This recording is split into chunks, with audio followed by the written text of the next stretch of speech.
Let's do it. Let's do it, bro. Yeah. I don't I'll know my camera how. off just until I eat, but I'll be back. Yeah.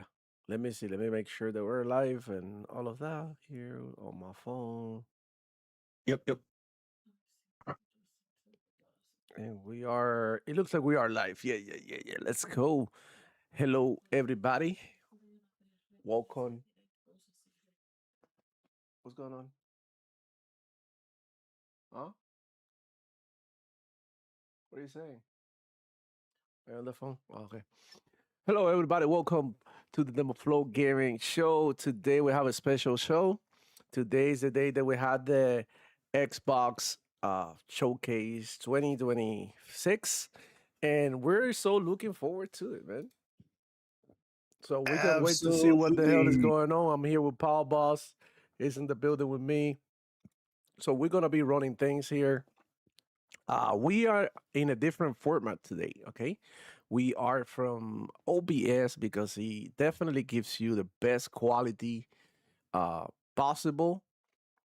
And StreamYard is terrible for that. It should definitely get, you know, a better way to stream, live shows on um, YouTube. But today we are from OBS. A little difficult to get people together in OBS, so bear with us. We don't have the same clean format that we have, but today we're gonna be having fun, bro. Today's all about the games, guys. This is gonna be a dope show. I can see it coming. I'm hype. Let me know down there in the comments how you feeling, and welcome to the show, man. We got Kill Walker already. He's been here already. He say, "I'm here. We'll have your stream playing on the side." Thank you so much, man. Thank you guys for hanging out with me. This should be a good show as well. We got Sanchez Welcome on MTC in, Gaming Sanchez. saying we want Destiny 3. Ay. Destiny 3, man. Mm. Well, definitely, man. I hope that we get Destiny 3, but I don't think that's going to happen today here in this show. This is going to be all about Xbox. I'd be extremely surprised if by any chance they talk about anything Destiny. But yeah, there has been some rumors out there that it's going to be super fun to see how everything is going to play out. And one of the rumors is like, well, not rumors because actually Jeff Grubb went into a podcast or an interview yesterday, and he was saying that Gears of War E Day was going to be exclusive to just Xbox. So Gears of War E Day confirmed by Jeff Grubbs. Take it with a huge grain of salt because I don't really know that, yeah, that's what's going on online. But on the other side of things, we also have confirmation from other stores that Gears E Day was indeed listed as a PS5 game. So all I want to tell you guys from the get-go is do not get disappointed. You know, temper your expectations about the exclusivity of Gears of War. Uh, I would definitely recommend not giving a fuck about it because I don't. And at the end of the day, you're gonna get to enjoy these games because you are part of the Xbox ecosystem, or you're not, and you're planning on getting a new Xbox or a new console. Maybe you're looking forward to the Helix, and you'll be able to play it there as well. Um, I don't know. You got anything to add to that, Power Boss? I know that that you are kind of busy out No, there or no, I'm something. good. I'm You good. good? I'm You good. ready? Yeah. Mm-hmm. Just having a cigarette, so that's why I keep my cam off because Oh. be friendly. Mm-hmm. But no, yeah. Brian in the chat says Summer Game Fest showed FF7 Part 3 Revelation coming to all platforms day one. We knew this for a while. The director himself said it, Yeah. and I was actually surprised. And shout out to Travis Willingham from Critical Role, great voice actor. He is now taking over the role of Sephiroth, voice actor. So Mm. that's going to be wild because him and Matt Mercer, who is the voice of Vincent, by the way, Yeah. in the remakes. Yeah, it's gonna be a wild show, and apparently the voice actress from Aerith, I believe it was, said that she has beef with his character, Mm. and we all know why. But Well. yeah, I'm looking forward to seeing what Xbox has to show. Hoping a lot of things that are shown have not been shown already between Summer Games Fest or PlayStation or anything that we've seen previous in the year. I expect maybe one or two things that are going to be repeat showings, but hopefully on some of the things that they do repeat showing, we actually get release dates. Yes, sir. I'm going to actually put this out there, spitballing. I'm going to say that we're actually going to get one shadow drop throughout all this. I don't know what, but I'm just speculating. Bro, I like that. I like that. Power Buzz with the positive energy. Getting a shadow drop will be huge. What game is gonna shadow drop? If you thinking about a shadow drop, what games you think it makes sense to shadow drop today? I mean, three things come to mind. Either A, we're going to get the Halo shadow drop. Hold on. The Halo CE shadow drop today? Yeah. Oh man. I don't see it, but it could be there. Only because we know about it. We're excited to see, what it's going to do, whether PlayStation's going to buy it or not. Some new screenshots were leaked too. Some gameplay type shit got leaked too as well. Some of the, but I think Halo's low on the totem pole. Yeah. Second thing I think that might be a shadow drop is the remaster for either Fallout 3 or New Vegas. Ooh, I was just thinking about that. Fallout is along time. with Bethesda's 25th or 30th anniversary. Yeah, 30th anniversary for Bethesda. I think that we're also going to get some gameplay trailer for Elder Scrolls 6 along with it. Ooh. Yeah, Elder Scrolls is about time. It's been like 7 years already? Come on now. It's been a while, yeah. Yeah. And we know that was in development hell for a while they were also working on Starfield. So I don't expect much from Elder Scrolls 6 showing up today, but it would be nice if they showed at least the next trailer. It's about time, 6-7 years. Come on. Yeah, so those are your three predictions for the shadow drops? No, that was only two. Only two? Okay, so you got Halo and you got Fallout. Okay, what where are the Scrolls? For either 3 or New Vegas or both. Or maybe a new Fallout game being announced type shit. Okay, so trailer. The third thing that I think will be shadow dropped as a potential, Clockwork Revolution. Ooh, damn! Are you because they put that on, they put that onto the Game Pass announcement. Don't forget, not too long ago. Coming soon, and then they removed it right from the games that were coming soon. There's a well, the fact that we're talking about shadow drops here just goes to show the position in which the Xbox studios have put themselves. They've been speculation, but we can't speculate about it because there's shit going on. You know what I mean? There's not like empty speculations of stuff that doesn't make any sense. It could definitely make sense because they've done it before. So what a perfect time to do another shadow drop. This is their anniversary and it's a special show this year. They should go ahead and do something big like that. I really think that they should. I like the idea of Halo being shadow drop because I don't want to sound like like I don't give a damn about Halo, but when it comes to this remake, it's a game that we played several times.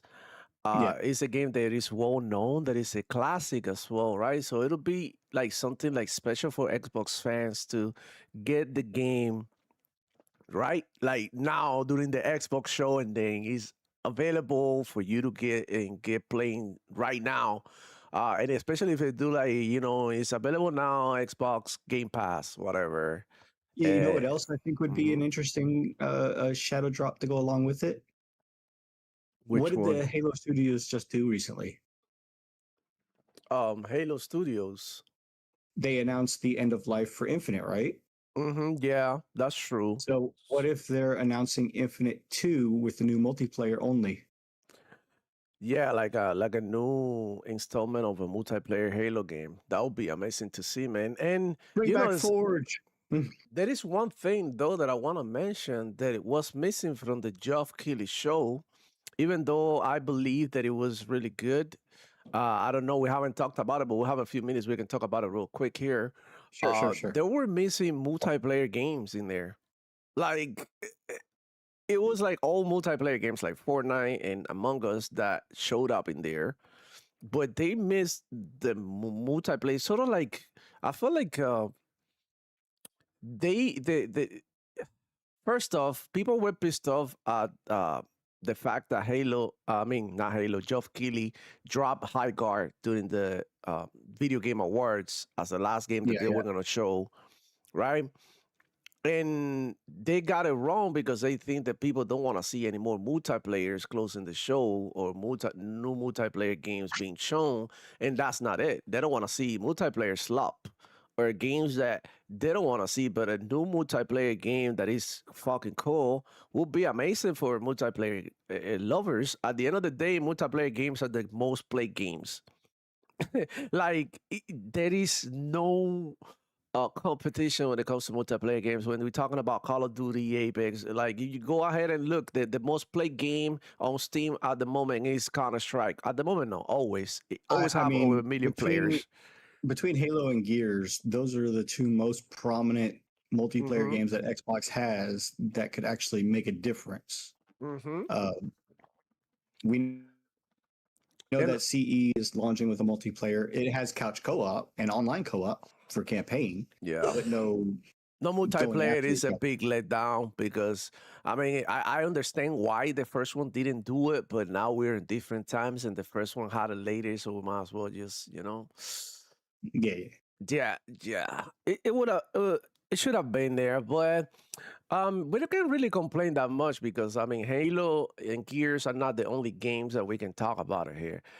We have Absolutely. many more games coming. I don't know what you think about the new Pot World 1.0 1.0 update, update. yes. I thought that was cool during the Summer Game Fest. The other game that I really liked from Summer Game Fest was the Virtua Fighter. I like that they had like a mode for you to go out there in the streets and beat some I like people up. two specifically. Yeah. Which And there's a ones? third one that's a close running also.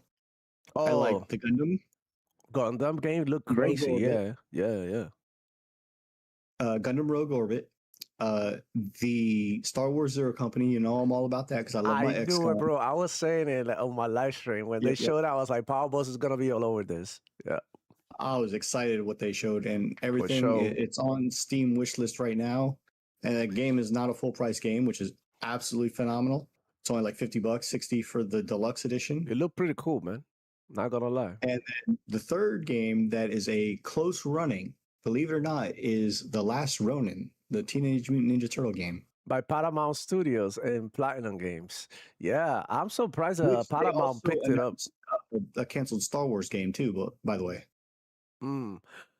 Oh man, I like Stellar Blade. What they showed from the new Stellar Blade, it's controversial, I know, but I like besides the character. What I'm really interested in is the fighting moves. They look cool as fuck, and it looked like graphically look really good and look interesting. and Uh, how about Street Fighter 6 announcing they're getting Tifa? yeah, Steve has a guest character. I like the Final Fantasy announcement, but I saw that coming miles away. By the So way, it's available Final on all Fantasy 7, platforms. Final Fantasy 7 Part 3, I'm a little torn between because Mm. you know me, I'm an avid Final Fantasy game player. The only ones that I didn't play pretty much were 11 and 14 because you know they're online, but that's my personal preference. Um, That's crazy. but I thought 7 Remake was decent enough. Wasn't over the top. It was a new take on the style of play. It was all right for what it was. Yeah, Rebirth, the story killed me because they changed 9 key significant things throughout the story and they bloated the game with side missions every yeah. chapter. No, no, and I was telling you just now that I picked it up Yep. and I've been playing. I had like 2-3 hours playing. I'm early in the game, but I'm already seeing a bunch of performance Mhm. issues, especially on PC, which shouldn't be because my PC is more than capable to run this shit like whatever. Absolutely. I don't know why it's kind of like buggy. I was telling you about having a bug with a controller that keeps on disconnecting, Mm. and Final Fantasy is the only game that's gave me an issue with So it. So that we'll see. aside, We'll see. that aside, the combat looks just as good as Rebirth. I think they improved the combat from. They did They because they did. added They did. the what is it? The stance system, I guess you'd Yeah, call it. stance I, system. Yep. I forget what he called it, like a suit system or something. Mm. I That have to you go back and can watch. change your suit and then your class change. I think this is like And classes type shit. that you can change your material loadout and weapon loadout and gear loadout depending on which one you choose. That Yeah. I think is cool and inventive. Yeah. So I I still have one concern about the game though. yeah, which one? And I was talking with this to you earlier, but I bought both Remake and Rebirth on my PS5. Yes, sir. Okay. I love my Final Fantasies. I bought them. I even have Crisis Core Reunion, the remake, which that game blows Remake and Rebirth out of the water by miles. But it's almost an identical rip from the PSP version, which was also a phenomenal game, by the way. But what I'm concerned is when they launch this on all platforms, which is spring 27 next year, are they going to do something like Rebirth where you get items for having a save game file, a pre-order, and a flag completed game of the previous version? So Rebirth. And are you going to be locked to the platform for those? Or are they going to have something totally different? Because somebody like me, I would want to play it on my PC. I'd want to play it on my Xbox. Yeah, you want to go That's where back and forth. that's where I choose to play it. And if it has content like that locked to those who bought the game on that platform previously, then that means Yeah. that I'm going to be locked to buying it on my PlayStation versus my Xbox or my PC, unless I completely rebuy Yeah, all the double games at dip. once. Okay, so here's why I waited for the Xbox Play Anywhere situation. I was That's a nice like, feature. yeah, exactly. I wanted it like that way, and that's what I waited. Even though I seen the game super cheap on Steam, Rebirth, I'm being tempted, but I was like, look, I'm just gonna keep all the games within the same platform because it's like it is more convenient for me having to like and I already know what I had done in the first one and what I had done in the second one. What I'm missing, whatever. So that's why I waited for it, and especially because it's the best deal that you can get. You're able to go back and forth playing the same game in the PC and the Xbox. The reason why I'm being kind of quiet today, not my old self, is because my kid is sleeping here with my wife in the room, and they know the show is coming. They know we might get hype and stuff. So I'm sorry, but they didn't want to be in the living room, and I wasn't about to go ahead and take my whole setup to the living room just to do this show. And I don't know because they had like a pool date yesterday, so they I went gotcha. crazy and they tired today. So they both laying in there hanging out, chilling. So that's why I'm not being extremely loud. But guys, man, I'm super excited for the show. I'm looking forward to see what Xbox has got to offer. I got a comment here for from TJ, and he says, Demoflow, by chance, if the Xbox show is mid, which I don't think it will be, but would you admit it being fair? Most definitely, man. Listen, like if the showcase is terrible, I will be telling you that it's terrible. I'm not gonna be like sugarcoating shit. I'm not gonna be capping for nothing. The one thing, and I said it here in the preview on Friday in the morning when we had our show, what I'm really hoping to see is new IP. Like Mhm. we know the games that are coming already, and some of them that are gonna be shown here. But what we really want to see is new IP and new things that Xbox Studios and their allies or whatever you want to call them are working on. We Partners, want to yeah. see, yeah, we want to see new fucking IP. We don't want this to turn into like okay, this is gonna be Halo, Gears, Forza, Fallout, blah blah blah. That's it. That like what about Things that we've seen Wolfenstein? already this year. Exactly. What about Wolfenstein? Give us a new Wolfenstein. You can give us a new Wolfenstein. What about what should I call it? This new game by they were talking about that Activision was making. That it Oh, was the like a StarCraft. Yeah, I think yep that's actually going to be a BlizzCon though. something like that. But they need to show some of that here. What about getting Call of Duty remastered? What about getting a Call of Duty remastered? That would be amazing. What about I don't know the original Black Ops remaster? That would be dope. At least to at least get that. how I mean, I don't we have know. It's a so lot many of things. anniversaries this year. I Yeah. mean, Super Mario Mm-hmm. has its what 35th or 30th anniversary this year. Mm-hmm. Uh, Xbox is the 25th. Activision Blizzard is, I think, their 30th. Bethesda's their 30th. There's so many anniversaries of studios and publishers and platforms for Xbox in this case throughout the year. So I'm expecting some big things from this particular showcase. Now, as far as TJ's comment, are we going to call it fair if it's mid, even though none of us think it's going to be? Yeah. Absolutely. Um, Like, I don't be I extremely crazy not to do it and say that the show was amazing. Like they did with the state of play and call it like, wow, this is gonna be it. And then you get what you get. I said Not gonna be I cool. rated it a 2 out of 10 Yeah. for the PlayStation That State was of Play, terrible. It was terrible. and I was arguing and talking with some of my PlayStation buds that I know, a couple people that I mod with in other places. And I said, maybe I'm being too cynical and critical of what was shown. And I can see that if you're a PlayStation only, you don't play on PC, you Mm-hmm. don't play on Xbox, you don't play on Switch, you don't play on the handhelds, that I could possibly push for a 4 or 5 for that showcase. Then we got the Summer Games Fest. Yeah.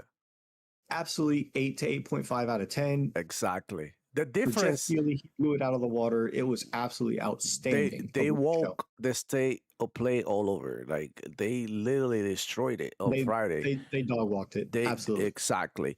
So we're expecting Xbox to do the same thing to the Summer Game Fest. But the Summer Game Fest, bro, I gotta say, it was pretty good. We've seen a lot of games that I was really interested in, And actually, let's not forget, yesterday was also the Future Game Show. which I missed. I didn't see it. I watched it. It was a lot of indies, not really too many AAAs There's probably a or few even games double in A's. there that are probably gonna be dope, and There's a people are gonna couple wanna. good gems throughout. A couple good gems. It's still worth a watch, but there was a lot of things that were shown again or shown before, or shown other places. Troy Baker was one of the 2 hosts that was there. Yeah. It was an all right show. It wasn't like overly gabby, although some of the jokes were cringe, but it is what it is. It wasn't a lot. The one thing that I hated the most was the Among Us situation. I thought that was cringe as hell. I didn't want to see no Among Us. That shit like died back in They were with advertising the COVID. TV series. Yeah, with COVID-19, nobody gives a damn about it anymore. Too much Fortnite. They give a huge space for Fortnite that I understand. It's so popular, yada yada, but it's like something that we already know. And those are the main things that I didn't like too much, but overall, it was a great show. It had great pacing. It started off super strong with Resident Evil Veronica, and it continued to like drop games, bombs as the bombs. And Mhm. like you said, the last running is an amazing announcement. Even though All the my big games were yeah, spaced out, which was perfectly fine, and hmm they did it in a very nice fashion, other than the cringe jokes in between some of the talking points yeah, when they were not showing the games. I think they But focus it on the games, and wasn't that's terrible. why they were more successful than other years. They also had good games to show, like Yeah. genuinely good games to show. The one game that really kind of like tricked me a little bit was Crossfire.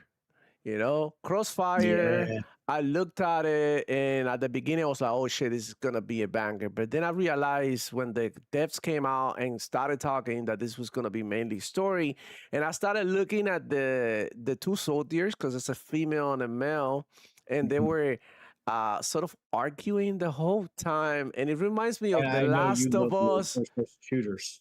Yeah, I like the shooters, but I don't want a soap opera. You know, I want actual conflict. I want a bad guy that I had to go get or a bad organization, something like that. And I want the plot to revolve around that and not about like, oh, I'm feeling this way because you said something. Like, bro, Mhm. like they trying to make that game into a soap opera and it's such a fucking waste because it looks incredibly graphically. I like what they're doing with the terrain, how you can maneuver around the terrain and your character adapts to it. I thought that was an amazing Absolutely. element, and I totally dig it. But And when also, they let's not started forget, talking as about soon as like the this was Xbox finishes, hmm? not only do we have the Gears E-Day after Xbox finishes, but we also have immediately following it 2 hours later, Yeah, the uh, PC. the PC game show. Yeah, I won't be streaming that on Power Bus because honestly, like I'm already like, like spending a couple of Oh, hours no, that's here fine. and it's Sunday. I had, to be with the Four family and hours shit. understandable. I don't know. Yeah, and honestly, it's like, okay, we'll find out later. I know PC shows are all right, but they don't really show anything like, oh my God. Like if they show anything like that, we'll find out tomorrow or we'll find out later tonight. But I don't think it's Oh, gonna be what such did a you think of the Summer Games Fest showing? What was the name of the game? It's the one about the big robot that you're a small robot controlling a bigger robot, and it looks like Robot Jocks, yeah, where I the bigger seen, mech, yeah, I and seen it's that. locked to the Epic Store. Yeah, that's terrible. That's not gonna do good. It's uh, not on consoles at all, holy and it's shit. only on the Epic side.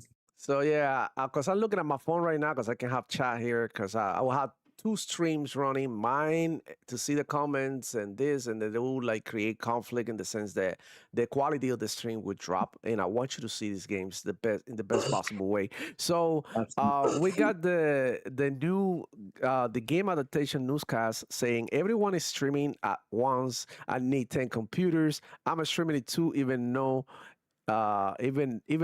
no one is gonna watch. Shout out to you, man. Drop your link in there so people can go ahead and hang out with you Absolutely. as well. Why not? And I hope you get a lot of people watching and shit. But today's gonna be such a fierce day for I hope you keep live up with me. streaming. Everybody's on. Look, Alex, Fritanga, TDS, everybody's on. The Lords are on. Everybody. So it's gonna be extremely hard for people to pick and choose who they're gonna watch because a lot of Xbox content creators but if you here and you rocking with me, man, I truly appreciate it. I also appreciate it if you watch it later because I know a lot of people don't get to watch it, but they would like to see a reaction later on. I'll try to like clip some of it and upload a couple of shorts. But man, yeah, really appreciate you. Don't forget to hit the like button, bro, and hype up the stream so that more people can watch it. We are about to enter the 10-minute mark for the show. It's only 11 minutes left. And Shout out to the chat. We got Nate Joe. We got yeah, Jules. How you doing? And hey, we got Archangel, man. Nate. I just seen this. Man. Shout out to the homie, one of the day one homies. Appreciate you, Nate, man. I hope everything is good. We got Jules as well saying, "Sup, chat? How you doing? Excited for the Xbox games on PlayStation 5? Let's go. I expect Clockwork Revolution and Persona 6. There's a lot of Persona 6 talk. Of course, Archangel Nexus here as well. Exciting day for sure, homie. We are pumped. Nate Joe saying everything is good. Appreciate you too, bro. There you go, man. Really, really appreciate you guys coming through and hanging out. We are only a few, but we will be more in due time. But man, just pumped for this shit. Just trying to see some cool games. Give me some fucking action.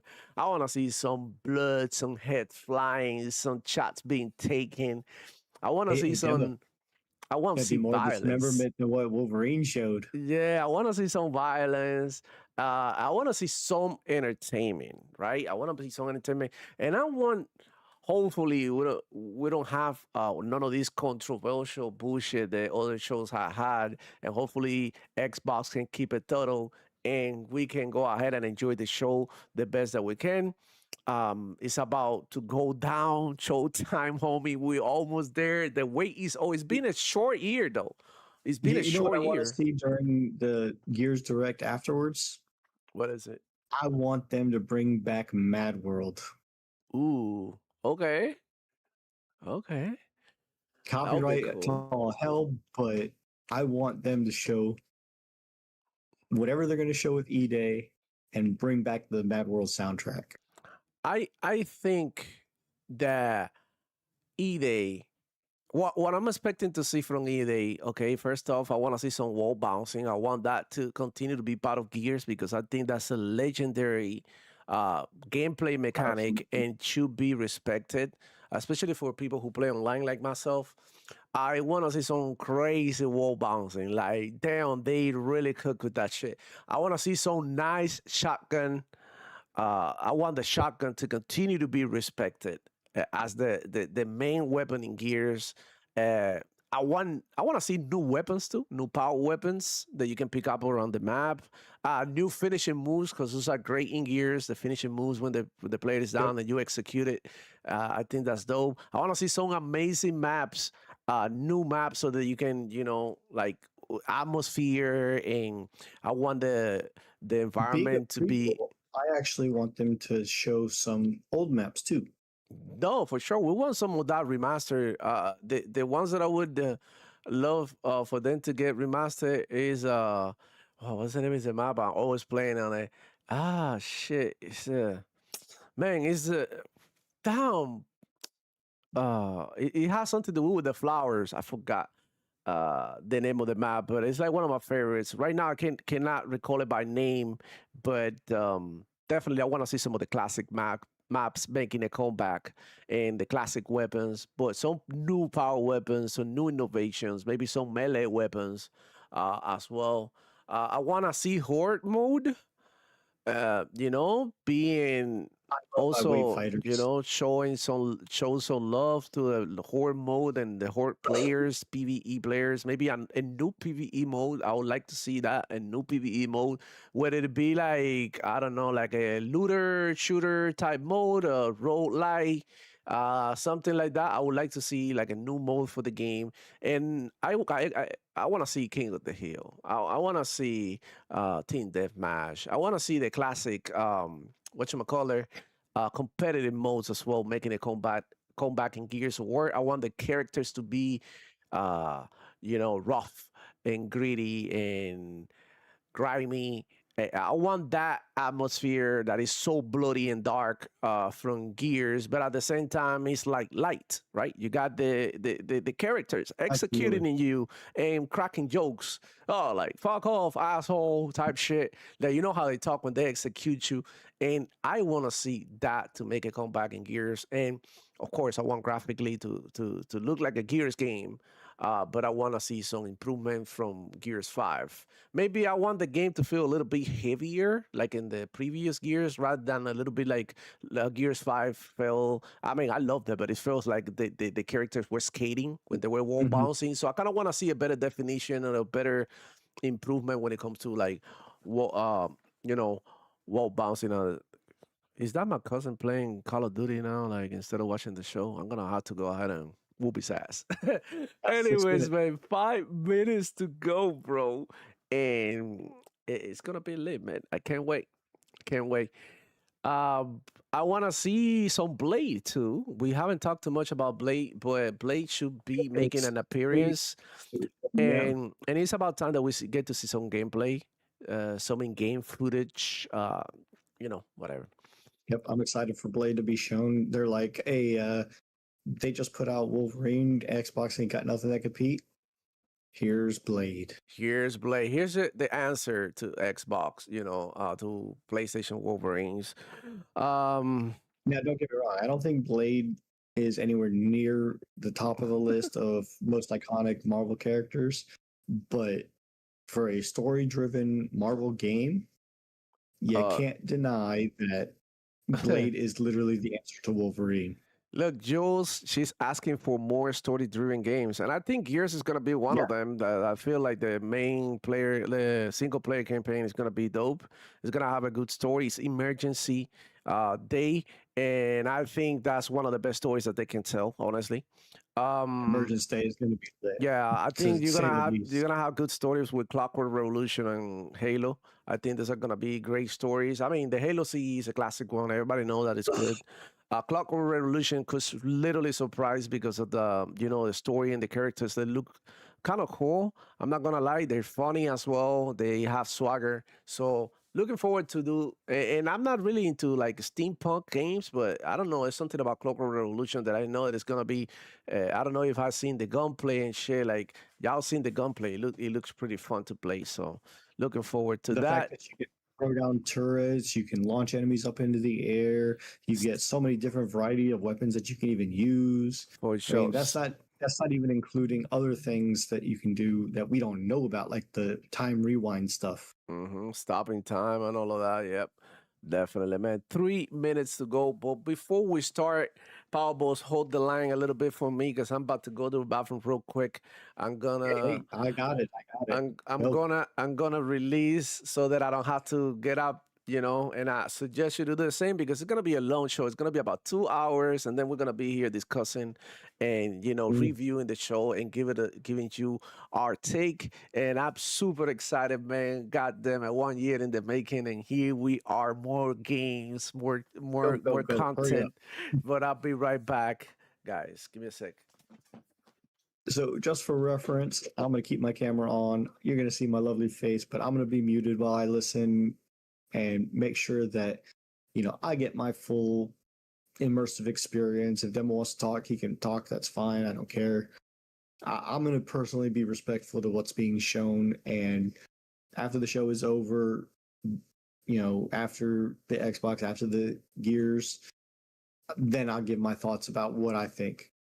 Do I think the PlayStation State of Play was dog shit? Absolutely. It was abysmal what they showed. 2 out of 10 for me, 4 out of 10 if you're a PlayStation only person. It wasn't that great. Summer Games Fest blew it out of the water. Easily an 8.5 out of 10. Yes, sir. And I agree. the only reason why I would say that the Summer Games Fest wasn't better, in my opinion, was because of the audio desync issues. Yeah, so let me fix this So, right here to make it like this so that we can and the be Future Game Show less was about a 5 out of 10. intrusive. So Now the question is Xbox going to do a 9.5, or 10 out of 10 showcase? We'll see. We're 2 minutes out. But, if they show poop throughout the whole thing of Xbox, which I don't think they're going to, I'll rate it accordingly.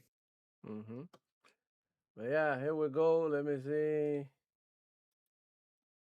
And let's also not forget, Asha Sharma and Matt Booty both came out talking about exclusivity and logos and this, that, and the other. I have no problem with logos being shown. The logos that I have a problem with are when, especially it's a published Xbox game going to PlayStation.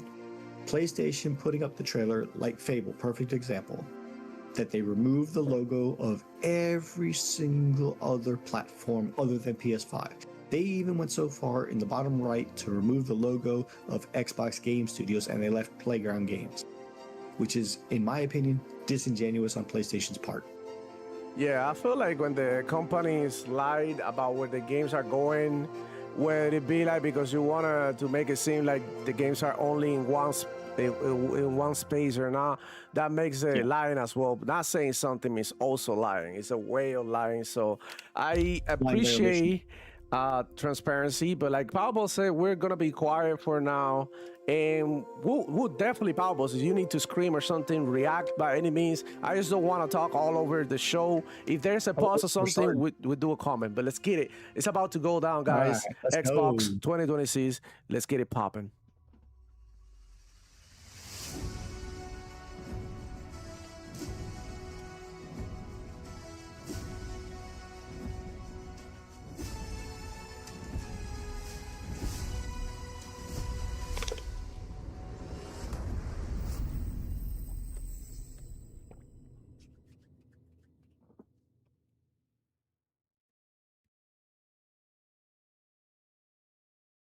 Here we go. Tighten up. No talking, going straight into the first game trailer. Nice. I like that. Hold out. There are reports of multiple tremors causing minor damage across Kelowna. Stay sharp. Don't let them surround you. Okay, this is new. This is not 76. Strap these on. What is this? What? Gears? In Fallout? This isn't enough. This is so weird. Still head to the police station.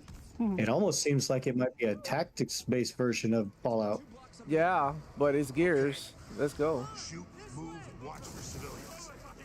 They opened it up with Gears E-Day. They confused me at the beginning. I thought it was gonna be Get inside. active reload.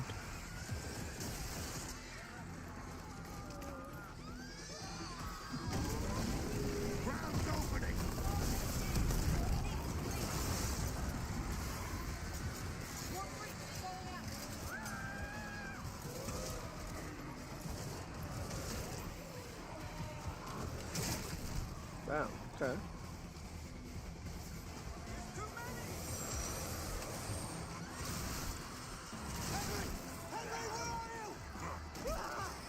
Tell you what, this is already a wild start.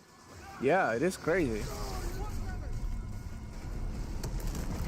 The animations look different. There is no more running like, right? The usual Gears running. I don't know how I feel about that. I was expecting to see it. I mean, this isn't Gears, this is Fallout. I don't know what it is. Let's get moving. I don't either. Let me see what I can do. I'm a little confused. The walking, maybe it's like a Fallout- Gears or Word collaboration with Fallout or something. That would be wild. But I feel like the running changed, so it doesn't feel like Gears. But we'll see, we'll see. It looks good though.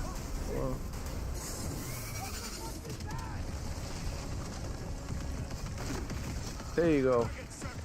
Open fire.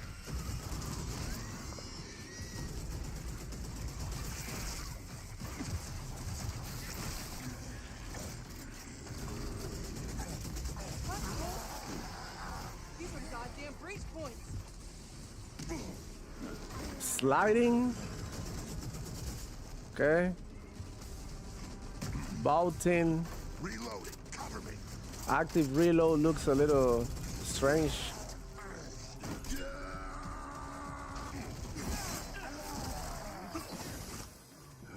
All right. That gear said they're stuck in the pay and save. Which way? It's on the other side of those apartments. At least that thing carved us a shortcut. Through here.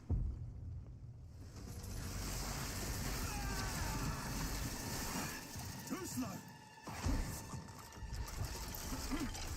Oh, bugger! Come on, then. Damn. Nice shot. Oh, where the hell did you lot come from? We heard your distress call.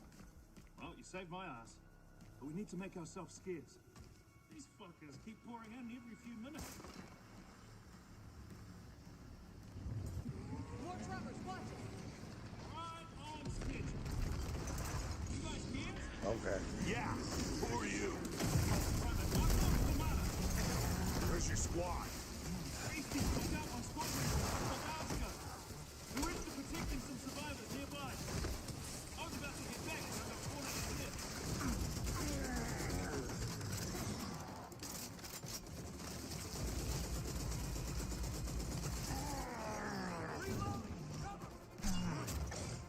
Hey, this is what I'm talking about. These things been coming in waves? Already better than Wolverine with the dismemberment of the head. Come on. Nah. Let's see. Oh shit.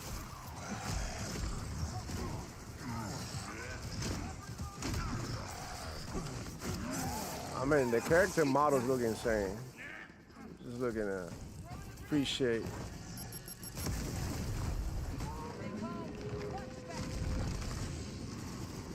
Don't know how I feel about the movement though. Reloading.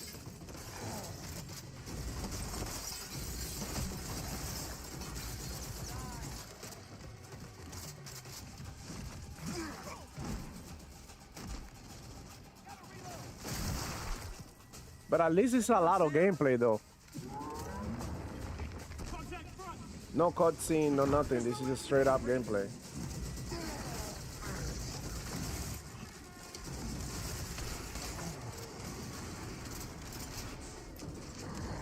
Oh shit. I like that you can fire while you're moving undercover. That's pretty new. Yeah. I mean, they revamped the whole movement system for what I can tell.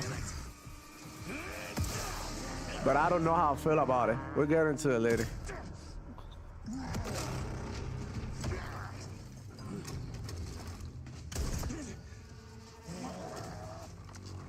Ouch.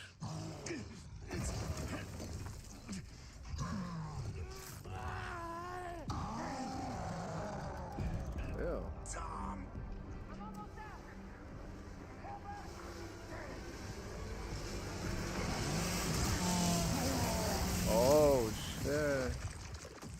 That was dope.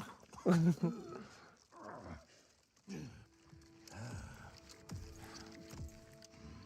roads converge again. Marcus Phoenix. Oh, that's easy. Let's go. Let's go.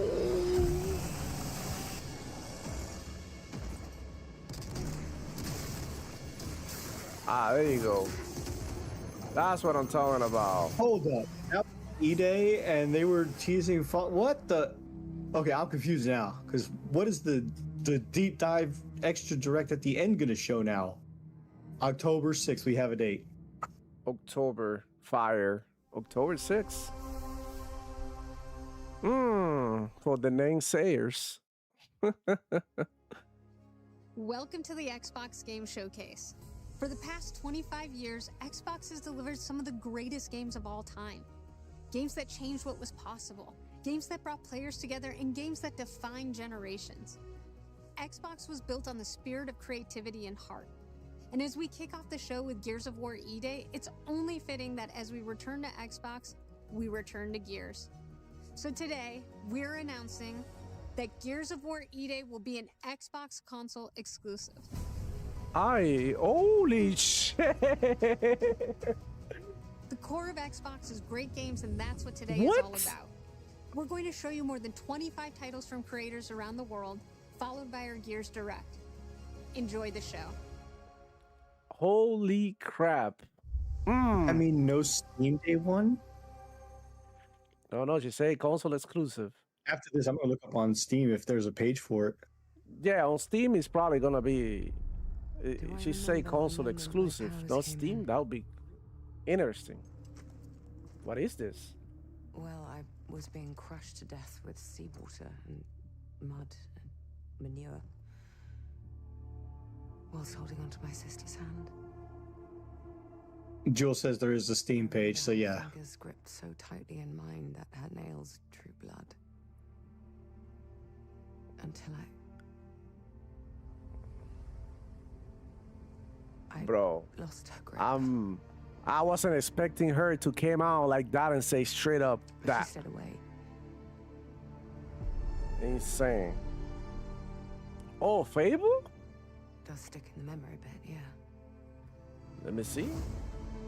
Isabel, hero of the Wraith March. I know why you're here. So I think this is like a Fable, but how you can pick up different characters. You see? Different heroes. You ever seen a legend in the flesh? All that power, how do they use it? Killing mindless beasts. Oh man, this shit look crazy. Fighting petty villains. None of that matters. Look what the guild shut out. A real hero knows how to wield power. Don't waste time on trivialities. You're back. And dressed like a twat. The Doors classic. Worry about the vegetables. A hero knows how to live with their choices. Oi! What the fuck was that? Well, I was just... Just sent my brother into the infinite fucking abyss without even asking permission. Remorse. Remorse is for the guilty. Look, I will tell you what I told them. Bro, it look crazy. And I'm going to mend it. Albion doesn't need heroes. It needs a hero. You're a monster. And that hero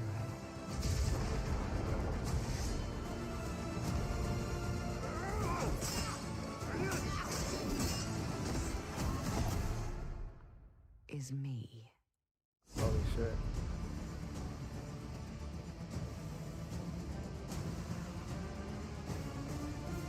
Okay, I was wrong. Isabel's the name of the character, and that's Fable. Push back to February. Alrighty then. It already has a date, February 23rd. Let's go.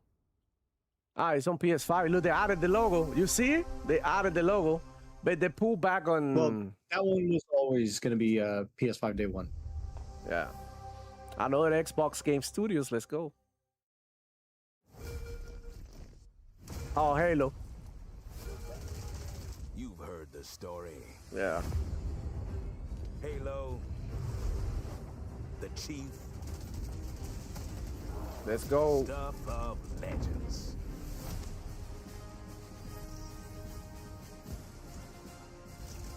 But that's not the story I'm telling today. This one you haven't heard.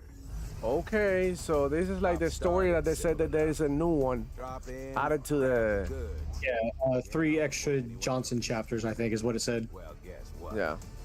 Oh, no, it looks They crazy. noticed. That's really good. Okay. I like it.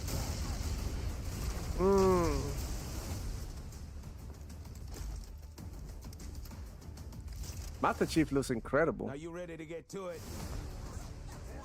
You served long enough. You learn to read the battlefield. This place, more of a freak show. And trust me, I know freaky. Have you enjoyed your stay so far, Demon? Sorry to interrupt, but we're on the clock. Damn. The thing with simple jobs is, they always get complicated. Plans change. Odds get worse. My advice, bring a Spartan.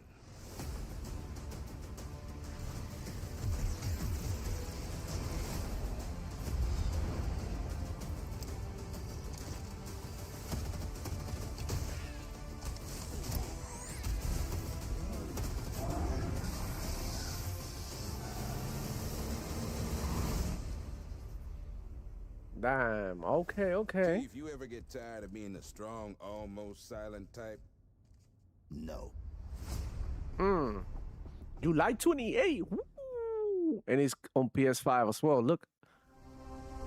Bro, it looked incredible, man. I'm actually more pumped for it now. In-game footage. There's something on this island. Another one of the Rats game. What's the name? Plague Tale. Maybe? There's more to this than you understand. More than you can handle. Proven myself. Have you? Oh, combat looks really good. A sword keeps you alive. Combat looks really good. I like it. I like the switch from cinematic to the more gameplay. Yeah. I like the That more was actually gameplay based shit. Yep. It's mad. So far, it looked pretty good, whatever this is. Yeah.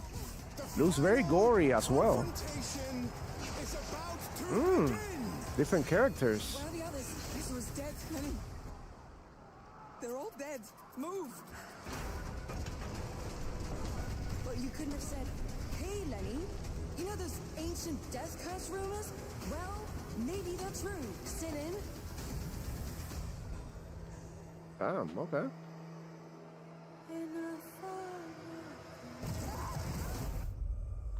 Oh, that's a Plague Tale. I told you. But I'm going to tell you something. I wasn't interested before in any of the Plague Tale games. But now that it has more combat, I'm okay. Play it with day one with Game Pass. Love that shit. Music to my ear. Look. What? Domino might have been on that midnight channel before she died too.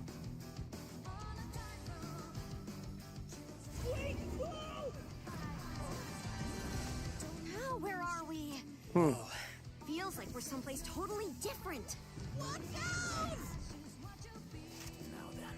Is that Persona 6? We're getting to the bottom of it. To wield a persona is to wield direct. No, Persona 4 Revival. Oh, okay. Strengthened through bonds. That's probably gonna come in day one with Game Pass as well. Someone had to see that. I'm glad it was you. Was that supposed to be him? Good times never seem to last Looks long, pretty good. do they? They're all good. All the Personas are good. I can't wait. So, shall we? Really? Come on, don't call me that. All shadows were originally born from humans. Well, then that means Senpai got killed by her other self. No! Get out of here! Don't look at me! Does that mean you're just gonna stuff me back in your head and pretend I'm not Rhea? I can't. Persona! All right, which means that we also gotta catch whoever's tossing people in here. I think I'd like to help too. I'm not running away from this. Well, but I have no problem taking down shadows. It's over! So yeah, I'll be counting on you, partner. Then let's team up and catch this jerk. Let's end it. Here, go. Persona. Yep, you were right, Power Boss. February already stock. Was that a day one Game Pass as well? Yes, sir. Played day one with Game Pass. And they double downing on it. I know the Xbox Game Studios. Let's go. Let's go, guys. For Cataline. Man, all gas, no brakes. No break. One banger after the other one. It's gonna be a whole hour of this, bro. So, brace.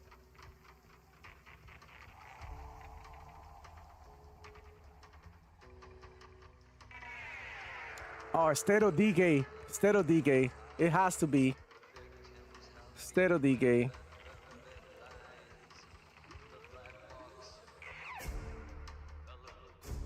Yeah. If it is, that'd be wild. It is. Oh yeah, Undead Labs. Yep. It's State of Decay 3. Hell yeah. It looks pretty good. A virus. Something worse. Started in quiet towns. Empty roads. Places. I'm digging that background music. I don't know why. There's some country music, yeah.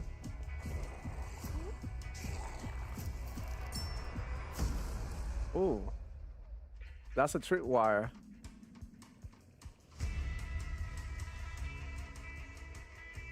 We need a date for this one as well. Guys, I found it. So far, we're getting all release dates.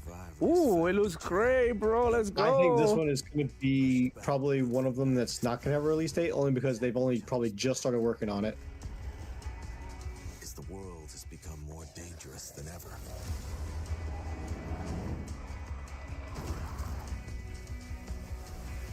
Okay.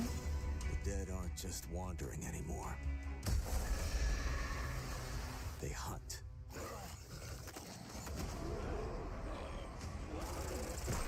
So I got different zombies now. Oh, but this is gameplay. In the end, it doesn't matter. Got melee weapons. What matters Nice.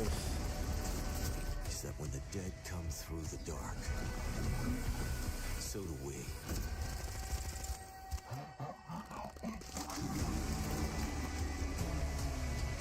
Oh shit.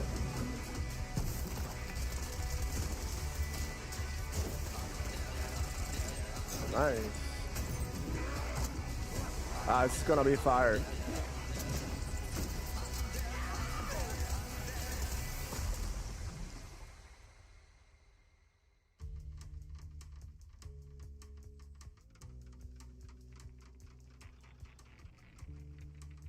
State of Decay 3.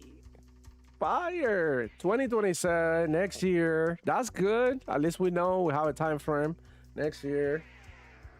It's gonna come to PS5 as well. It's crazy. Alright. And play it day one with Game Pass. I love how they are like boom.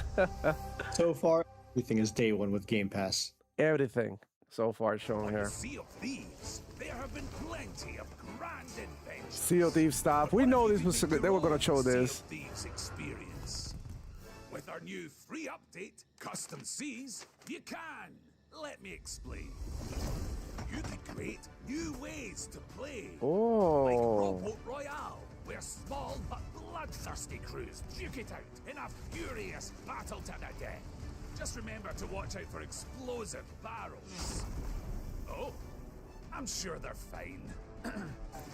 Or skeleton snipe hunt, where the sharpest shooter with the highest score wins. Or maybe you just want to spawn this, and these, and one of those, and absolutely loads of these, and, well, you get the idea. You could create a cinematic masterpiece. With enhanced camera tools, you could show romance, action, Crazy or shit. tragedy. Or maybe just show the world from a whole new perspective. Or you could even just create a place to hang. Literally, if you want. Or you could come together for a party. Or maybe you want somewhere you can just kick back and relax. Whatever your piratical pursuits may be, we're giving you your own keys to the seas. There's a whole new world of possibility ready to explore. So dive in and unleash your creativity. The tools are now in your hands. What you do with them. Even King of the Hill and Deathmatch, hide and sneak, that global rally. Wow, that's just amazing. I mean, I'm not a Sea of Thieves player, but that's a June 18th. That's like 10 days, 11 days. Yep. Wow. That's a good update. That literally turns the game into an engine that people can use and do whatever they want. Let's see. Oh, it's just Metro. Metro 2039. I wonder if they're gonna show a little bit more of gameplay. Release date for this game was already out there. I'm not. Your name. Do you imagine if they show GTA here? That would be funny as fuck. Aside from Gears E-Day being console exclusive and on Steam day one, if they show GTA 6 here, oh my god, the ponies are gonna have meltdowns for days, weeks. Yeah. Nah, but this game already looked good. I'm playing through the second one now.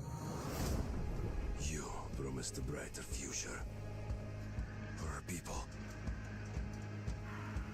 Now, the Norai spreads tyranny in your name. You swore to crush the enemy, to face them head on, and guide the Metro to the light.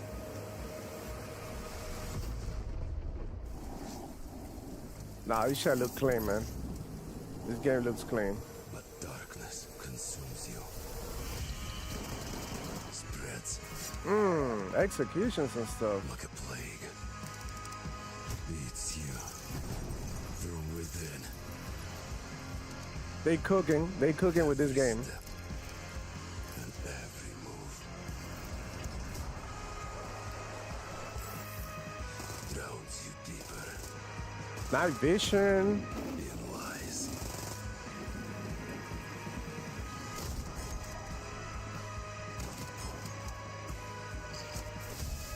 Your lies. And now, Hunter. That legendary Spartan is gone. Turn to ash. I won't stop. Until the Führer burns with him.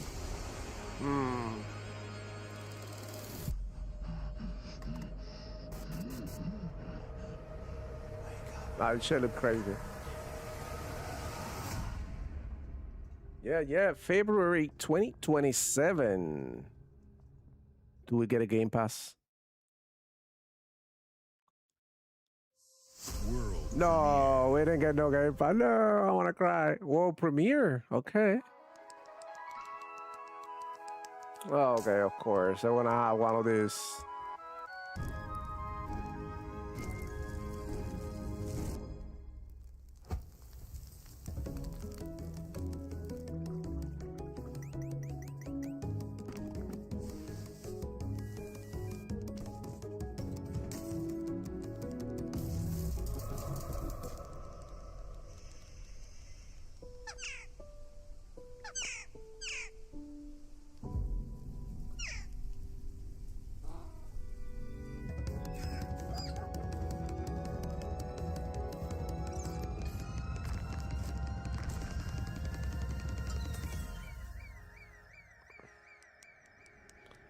Looks goofy, looks fun, but I don't know if I'll be playing shit like this. I'm gonna be honest with you.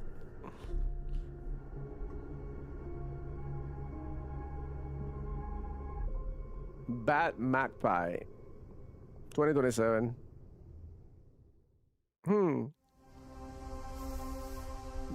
Day one with Game Pass. Not even mad about that. I was hoping for Metro, but what premiere? Let's go.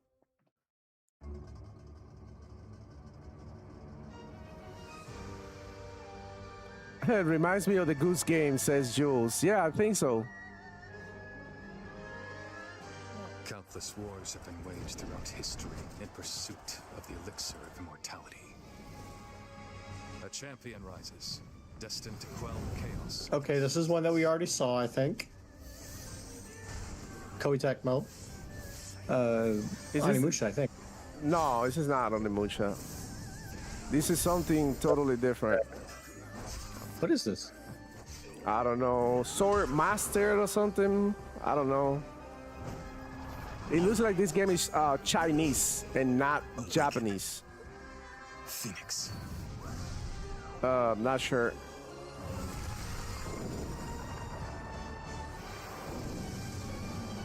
Oh, Wulong. Okay, 2. Wulong 2. Okay, Wings of Ember. There you go, Wulong. Their first one was pretty good, So, pretty decent. It was you who set the Red Cliffs ablaze. Coming early 2027. Good. It's on Xbox Game Pass. It's showing you down there with the little logos. I'm learning. You're ready for the challenge and the reward of opening your very own cult. Oh my God. Okay. You'll be going to beautiful Bedford County, USA. Teaming with locals waiting to join our family. You scare me? You don't scare me. You better reevaluate your life choices. Oh my God. I'm into this shit. I like it.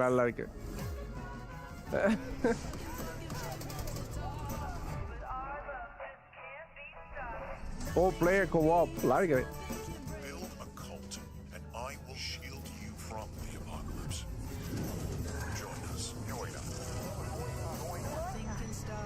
I was saying the same thing, Jules. And Archangel. What is it? A cult simulator. Yeah. Join us. It's called Join Us. I'm with it. I actually like it. I actually thought that it was funny. It looked like a fun game to play, bro. I'm not gonna lie. I like goofy shit like that. Another world premiere. Let's go. Damn.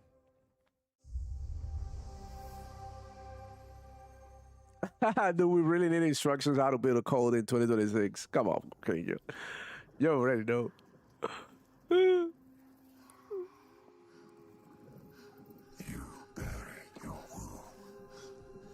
Oh, Hellblade. Hellblade 3. Hellblade 3, you think? Or Hellblade 2 DLC? Time would see them heal. But what is left in the dark sickens. And some binds cannot be broken.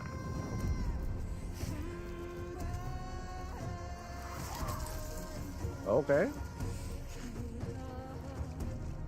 Stealth.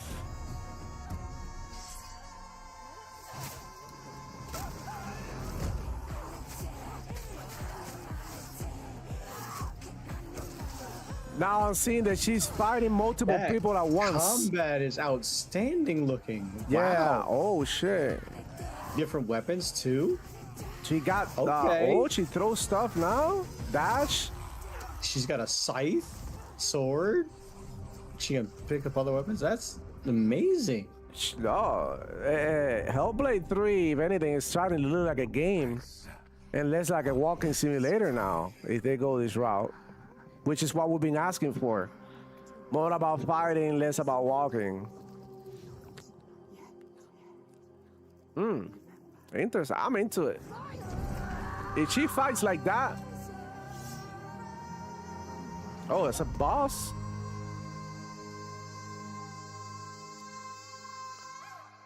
Senua 2027. It's gonna be Game Pass as well. Bro, it looked great. It looked great. I think this is the best that I've seen. Oh yeah, it's a Hellblade looking. standoff Yeah. game of it. Yeah. Oh, Bethesda. Here we go. Oh, please give me some Fallout. Yeah, let's go. Oh man. 76. Ah. To the surface, a sprawling paradise. Meet They always do this every year. Doesn't that sound nice? What a Man, I thought it was gonna be a new Fallout. This is no time to hoard. Share your stroke of luck with your pals. All aboard. Build your camp as a team. Hey, life's pretty swell. But in this Appalachian wonderland, all is not well. Gadzooks! It's worse than expected. Enemies are waiting in places undetected. So suit up, son, and defend our great nation. And gather all your friends when you fight this infestation. That's the play, Daddy-O. We'll tackle them all. Rebuilding our bright future from the ashes, rising tall. When you hear adventure calling, when you're looking for kicks. Answer the call of Vault. Answer the call of Vault. Answer the call of Vault 70. Oh, dear. Okay, so I got free rewards.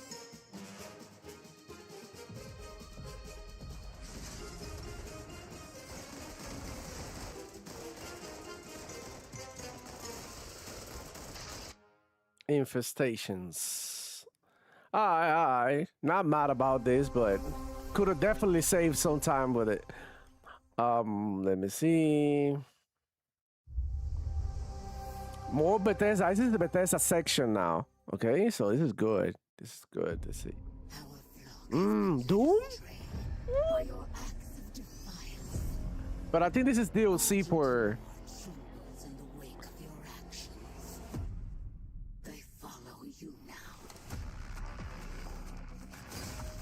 Well, to be fair, they've been promising Doom the Dark Ages DLC for a while now. Yeah, this is good. Can't wait to play this one. I actually love the hell out of Dark Ages.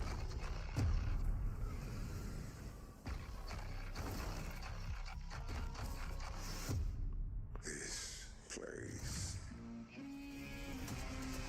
is your pain-given shape. It holds many secrets.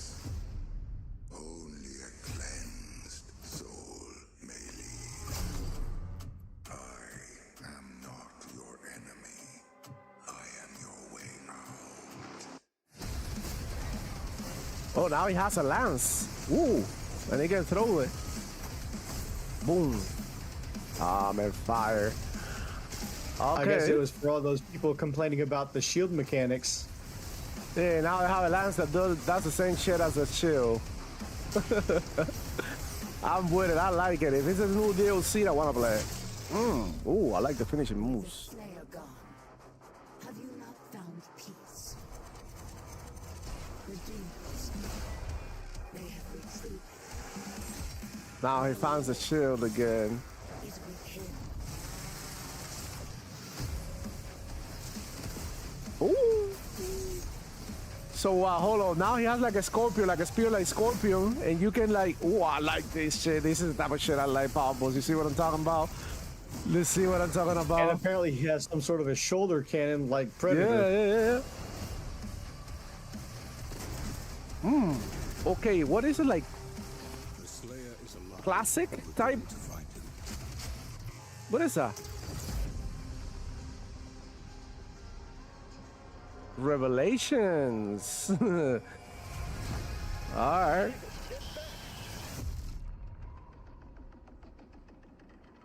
Ooh, that's like in a month. Exactly a month.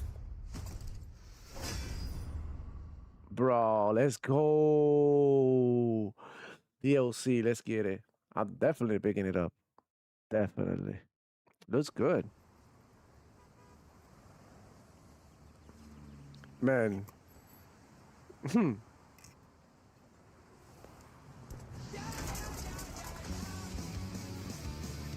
Crazy Taxi. Crazy Taxi.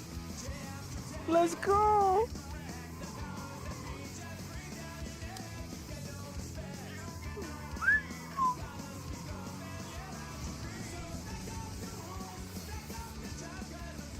It looks crazy. No pun intended.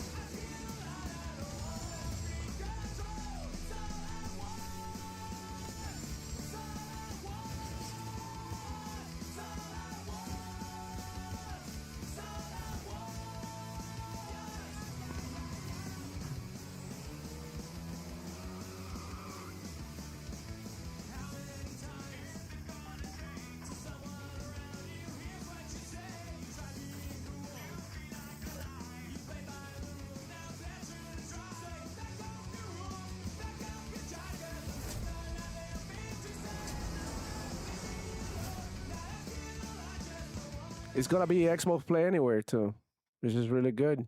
Crazy Taxi though, that's a classic. What? Even going to Switch 2. What about this one? I see an original Xbox here.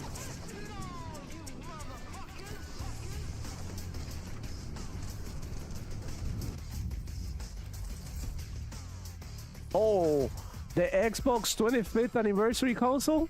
Woo! It looks fire! I like that. I want that controller. I want that controller so bad. Fire.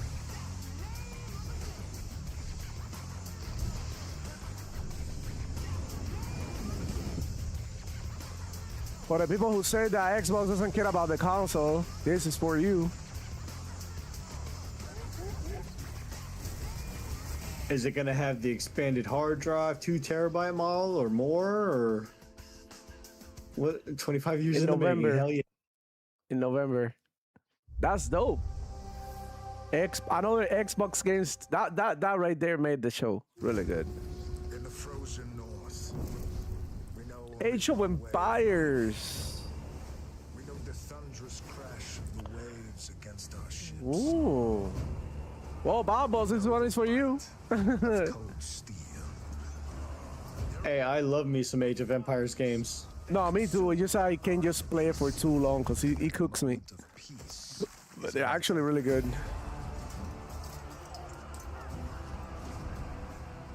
Because Valhalla opens its gates only to the worthy. And the next proving ground awaits just Oh shit. beyond the horizon. It looks massive. Raiders of the North. There you go. Expansion. New expansion. Fire. Really good.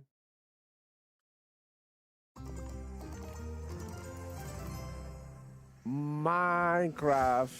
This is Minecraft Dungeons 2. I can't wait to play this one. It's actually really good. The first one was really good. Yeah, I know a lot of people don't care about this one, but Minecraft is one of the most popular shits. So.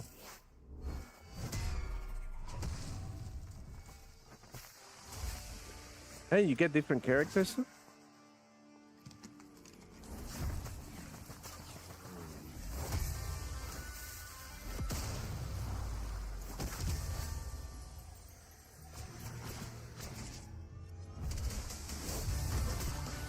Yep.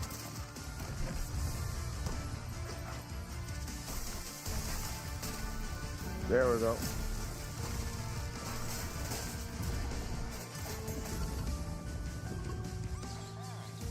It looks really cool. It looks like Especially actually compared to even the first game. Yeah, that's what I was gonna say. Compared to the first game, it looks like they improved a lot. Like, oh shit, a boss? Damn.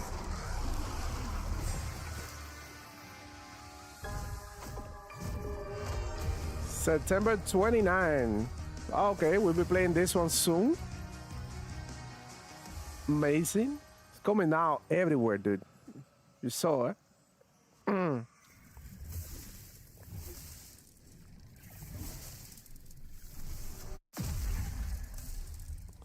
Logo simulator. Is what it says Arcane Nexus. Play day one with Game Pass. Damn, man. All the Game Pass haters right now, like. World premiere. Let's see what they got to say about that. World premiere, another one. A bunch of new games that we've never seen before. Ladies and gentlemen, admirers of the mysteries of magic. This is Clockwork Revolution, I think. No, no, that can't be. The first three that we got shown, we knew about. This one we knew about. Everything else is brand spanking new. Period. Yeah. And I think this is Clockwork. But it says world premiere, so if it's a world premiere, it can be Clockwork. Or is it? Yeah, I think it might be the style. And let the shadows tell their story. Behold, the famous Jacob Menturo, stage magician extraordinaire. So brilliant were his tricks, it cast 5 long shadows behind him. They called themselves Masters. Through a deal with the devil, the Masters sought yet more power. Their deal demanded a sacrifice, and in the darkness, they chose Jacob. Jacob was trapped in eternal torment, but the devil had other plans. He pulled Jacob from his infernal nightmare and offered a new deal. Face their legions, their tricks, every abomination they command. Take what should have been his. Escape if he can.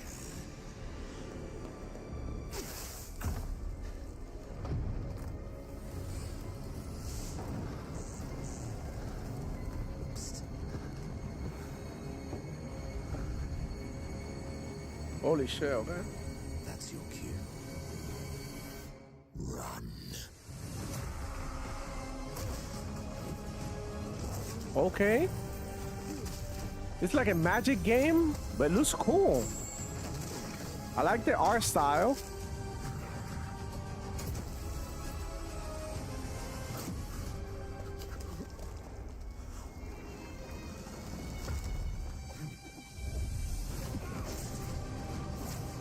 Nah, this shit look dope. This shit look dope.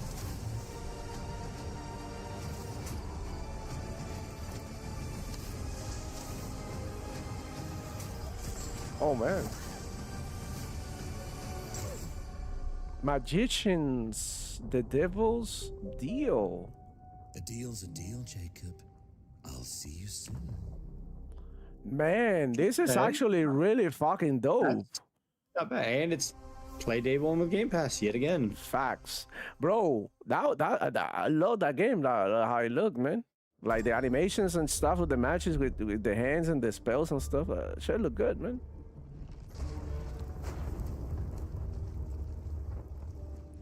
What would you give for victory?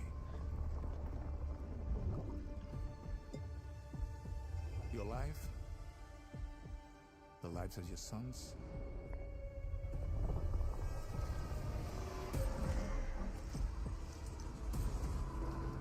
The line between victory and defeat is thin.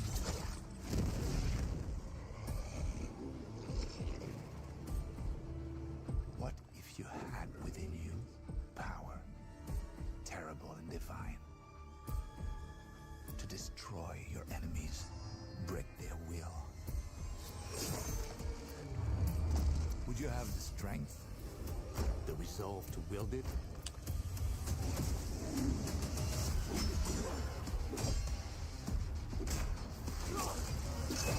Okay. Oh shit. Destiny was there, within reach.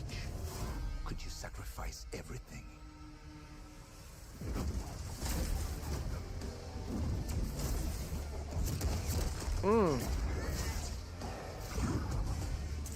This one looks really good. For your country. As well. It's gory. For your empire. Sword and shield, but with a gun. He also has a gun. Superpowers. For your emperor. Valor Mortis. Oh, Napoleon. Type shit. Valor Mortis we knew about. Okay. Oh, but we got a release date, September 24th. Nice. And Xbox Game Pass and Xbox Play Anywhere.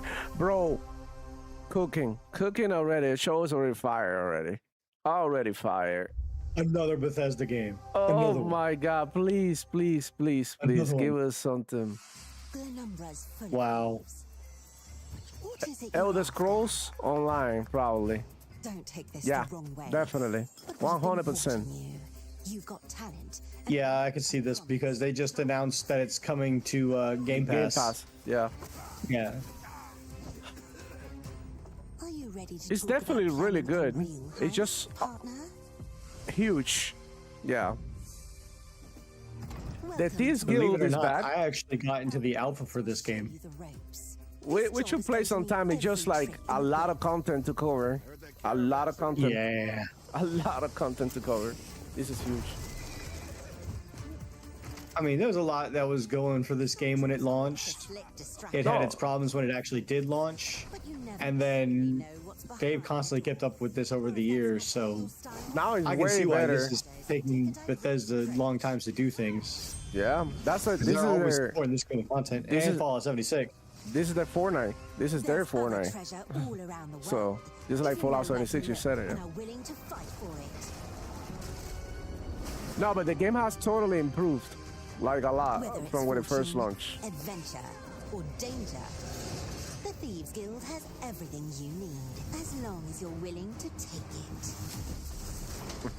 Don't mind if I do. Hands off the cheese. I got here first. Shio Gorath. Gotta love it. Yeah.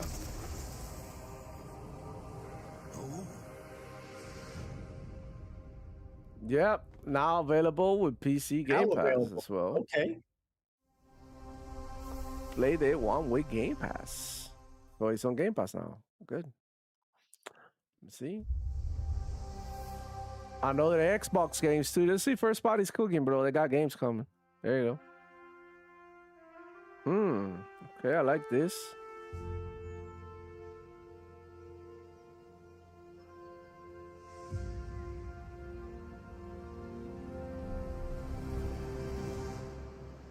Oh, flight simulator, no? Yeah, I think it's a flight simulator, but it's like an expansion. It looks insane, by the way. But now you get like the monuments, the Grand Canyon, and all of that. Like, wow, holy shit, man.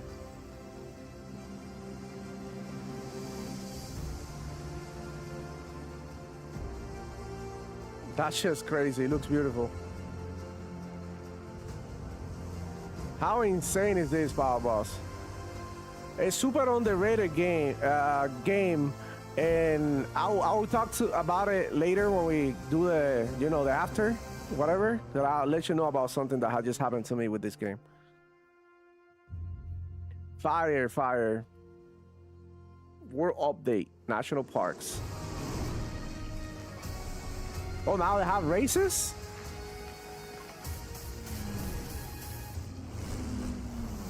This is cool. This is cool. Coming fall 2026. Play Day 1 with Game Pass as well. Fire. The mountain stands here, yet it cannot be seen. The wind passes without a sound. People move within. Finally coming to Xbox. We're Win Smith. Move in secrecy, renowned for their mastery. Great game, man. As the old order begins to I need to get back to playing it. I was playing this shit before Crimson Desert. can remain untouched. You kind of forget about one game when you start playing another one, but. Well, my computer went down just before this game launched, so. Oh, you haven't been able to play it? We should So I play. It's haven't really been able to good. try. It's really good. Every mechanism. But if it's coming to Xbox and Game Pass, hell yeah, I'll give it a Well, try. it's a free-to-play game. I don't know if you get perks with Game Pass. We'll see. True. But yeah, it's a free-to-play game though.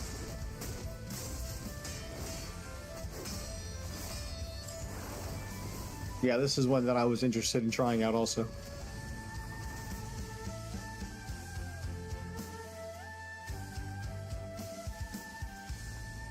Hopefully they let you start a new character, because the last patches they didn't allow that. But hey, and it's gonna be on Game Pass, which means that you're gonna get some in-game content with Game Pass. So Dracula's castle is just look at this shit, Castlevania 40th I have anniversary. come here to destroy you, just like my father, mother, and their allies before me.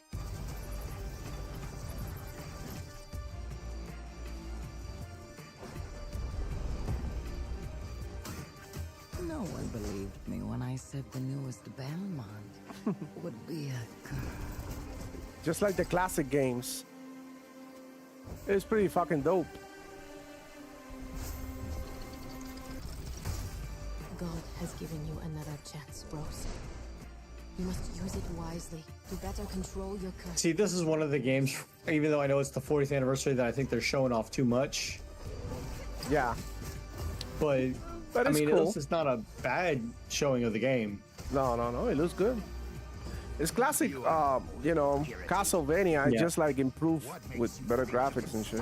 I'm just hoping that it has, you know, a long playtime, 20, 40 hours type of thing.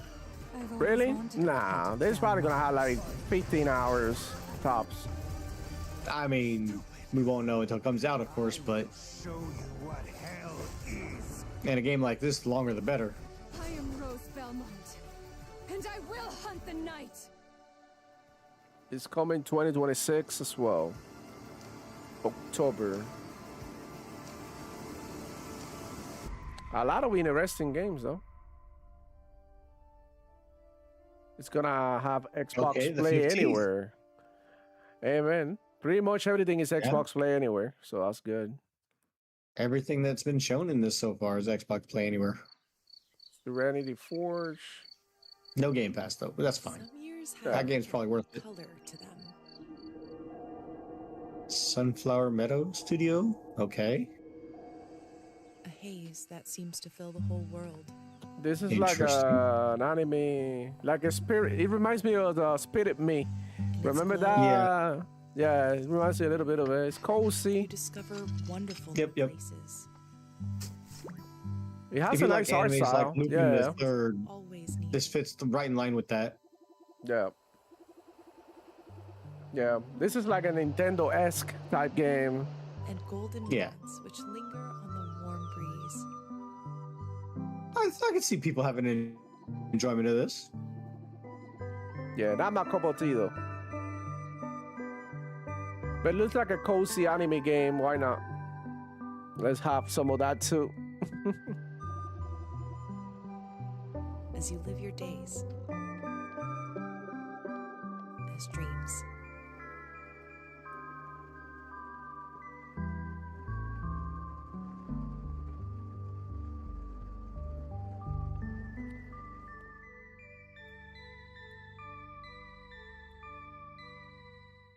Viva Rum.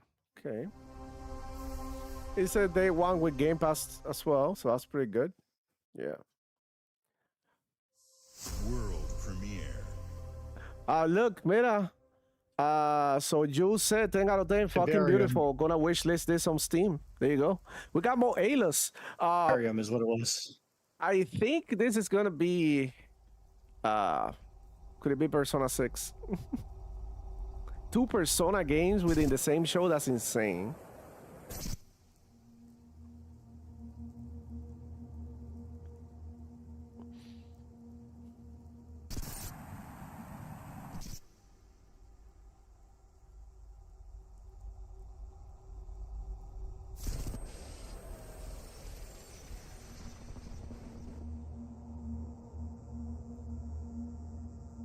I mean, Atlas does make more than Persona games, but right now, Persona games are killing it for them. Yeah. I could see this being Persona 6. It's really looking that way.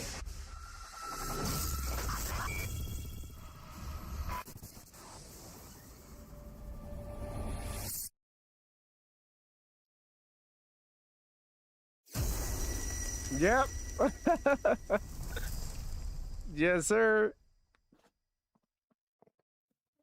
Persona 6. They just did like a teaser trailer. And it's coming to Game Pass day one. Man, come on. We eating good. We eating good.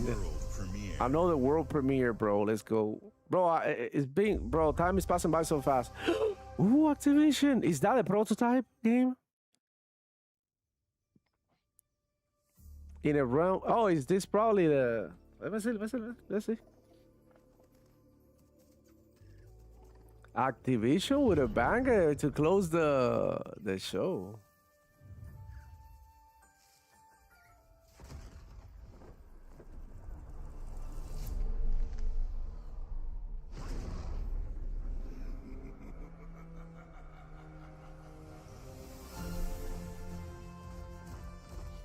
Don't tell me this is Spyro the Dragon, bro. Let's go. Man. There you go. Absolutely brand new Spyro game. Gotta love it. I mean, it's been a while. Why not? Fuck it.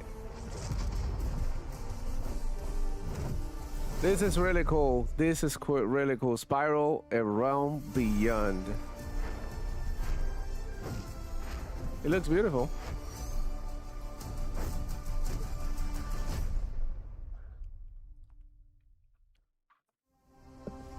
Another banger.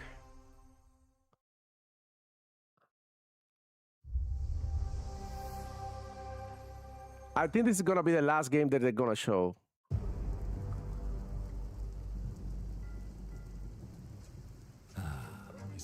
No, I think we still have a lot more to go still. Yeah? Bullets are flying. What you do that for? My fingers slip. Every copper in the tangle is on my tail. That's Clockwork Revolution. And it looks insane. Let me introduce you to Can we get a date, please? Hopefully soon. Schemes have schemes. Me, I prefer to make it up as I go.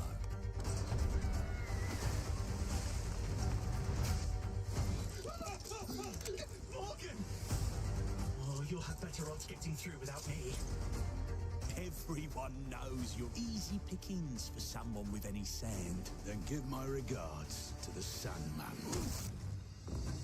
Damn. Cheap rubbish. Yeah, gameplay looks crazy. A corpse in hand is worth two in the grave, as they say. Hazel. Look at the bloody airships. We're not here for you. Not here for me. I'm Anne fucking Darrow. Time to lay our hands to mischief. We've been preparing to rob Griswick's vault for months now. We're putting the heist tonight, yeah? Morgan, get to that crane to lower the ship. Greetings. I am the Miracle Industries auto-loading crane. If you have the authority, I am at your service. What happens if I fired a few holes in you? The lift is now unlocked. Ah, defeat. How sad. You were all doing so well. Do you expect us to go quietly? Well, I certainly don't expect any trouble from some of Avalon's most disposable citizens. Hello, frightened human. I can get you out of this.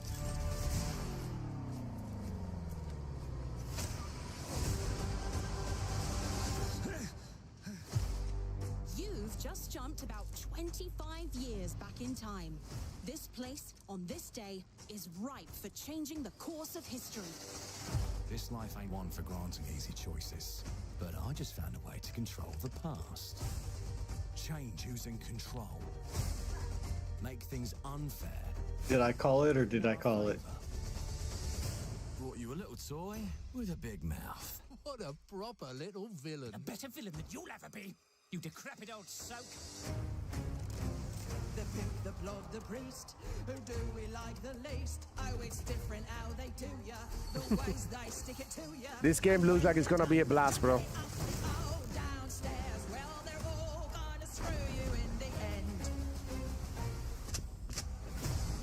Nothing's ever given to folk like us, especially not the future.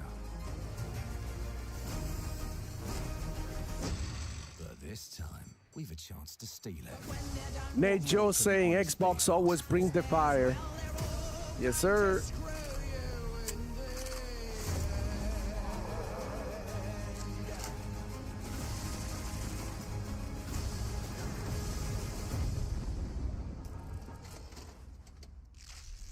Date.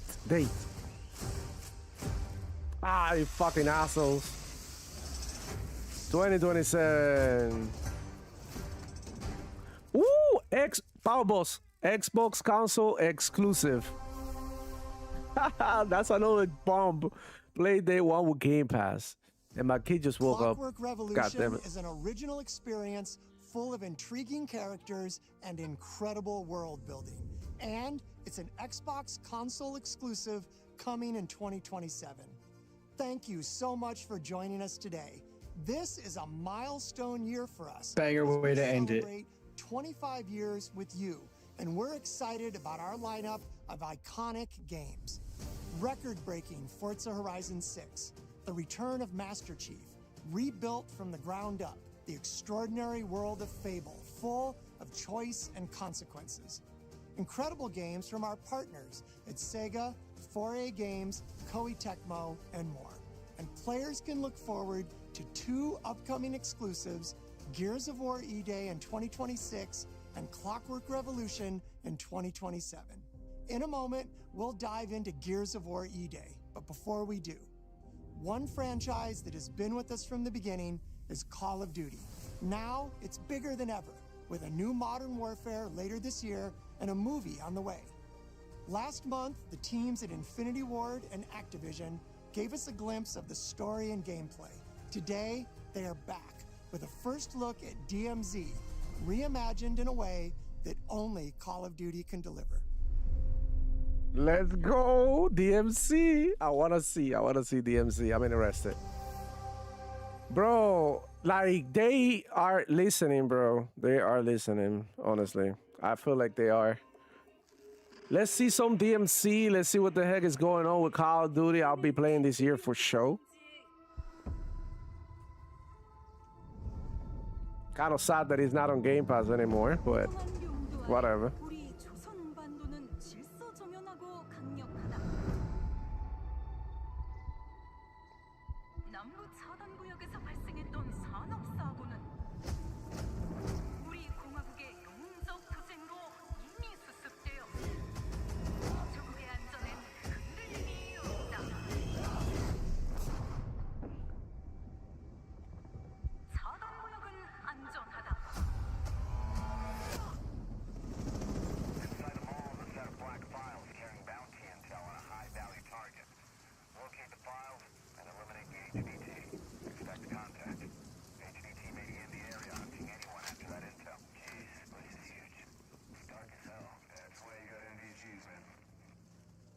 Hey, I'm gonna head downstairs real quick. See if there's any weapons or gear laying around. No, that's a negative. That's not why we're here. We're gonna be fine. It's only gonna take 2 seconds. I say again, that's a negative. Okay, get your ass upstairs.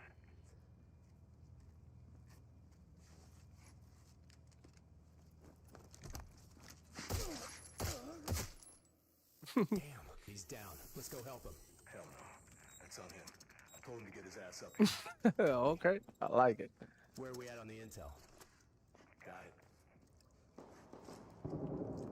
Guy got executed when he was trying to loot somebody. Let's find that HVT. On you. Overwatch to actual. Letting that intel compromise your location. Enemies are alerted to your position. Shit. Yeah, you know we're here.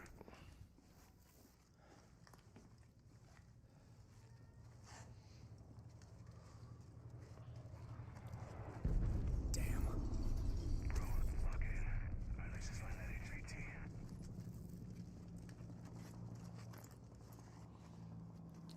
Man. What's up?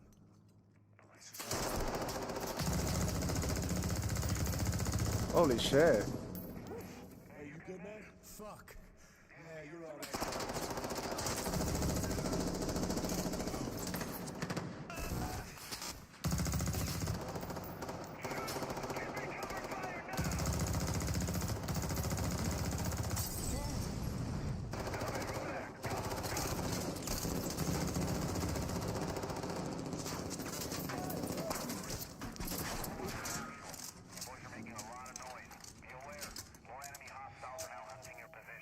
the HVT? Hey, fuck the HVT. Let's just go to Exflow. Go.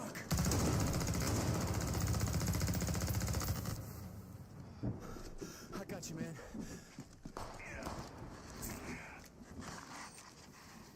You can drag it out and stuff. Yep. Let's just get out of here. All right. Let me get some ammo. Yep. Okay, we want to see a looting system.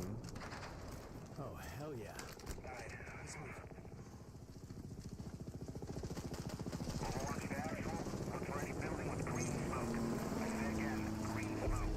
Brace, you got eyes? Yeah, I got it.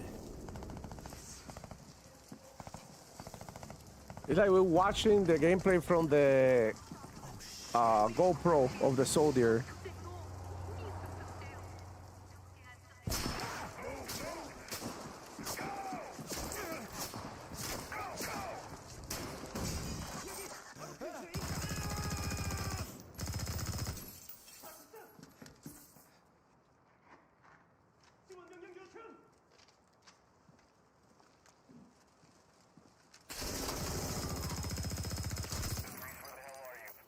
I'm inside. Get your ass to the roof right now. Copy. Please have medical. Oh, thank you.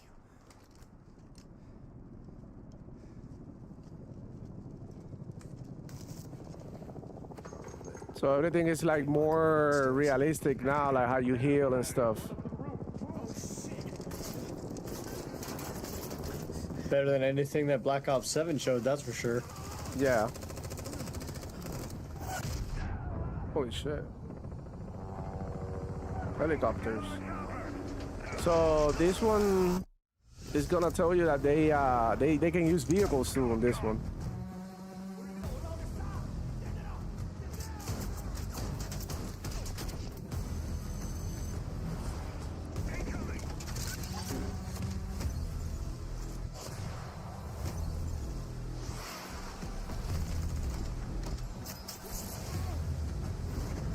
Oh, it's just the extraction is really cool. DMC campaign and multiplayer. Call of Duty Modern Warfare. It's gonna be Xbox Play everywhere. Very good. Okay. Then we got Gears in 10 minutes. Oh, 10 seconds actually. I thought it was gonna be 10 minutes, but 10 seconds. God damn it, Gears is coming. Let's get it. Woo! Gears of War. This is a moment that everybody's been waiting for. I got a couple of gripes with the movement and stuff. Like I was hoping to be like just like Gears, but they changing a couple of things. So let's go ahead and watch and see where everything is going. Hopefully they do a good job, and hopefully we can enjoy the shit out of this game, because I'm for sure playing this 100%. Welcome to the Coalition here in Vancouver, British Columbia, Canada, home of Gears of War. When Gears debuted in 2006, it instantly redefined the genre. And now in 2026, we're on the cusp of another rare moment. A chance to honor where we've been, celebrate with our fans, and lay the foundation for where Gears is going next. Yeah, imagine Call of Duty in VR. Yeah, that would have been cool. To get there, we're taking it all the way back. Yeah. To the day the world changed and the fight began. Emergence Day.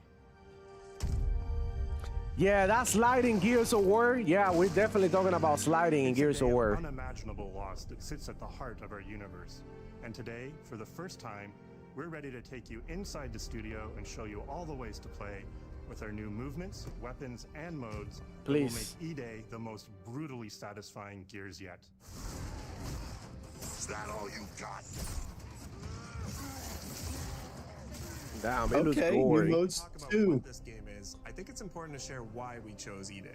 When we started this project, we were moving to Unreal Engine 5. It was a new foundation with a blank slate. So we took a moment to reflect on what makes Gears so special to us and to our fans. And we realized that all of the things that make this world feel so unique, brotherhood, brutality, that melancholy beauty, and over-the-top spectacle, they're all perfectly set up in this one moment in time, E-Day. The moment the Locust ripped through the ground and changed the history of Sarah forever. And to tell that story, we wanted to build an experience that evoked the vibes of the original Gears game. So we started with this one still from the Mad World trailer. It's Marcus facing down the Locust, defiantly firing into the darkness against overwhelming odds, And we said, this is the emotional core of Gears. This is the tone and feeling that we wanted to build our next game around. This is our most ambitious game yet. E-Day is a story we haven't been able to tell before because we didn't have the technology to do it. We finally have the tools to reimagine the Gears world at a new, unprecedented level of detail. Yeah. We're pushing Gears to new heights with the densest, most detailed world we've ever created.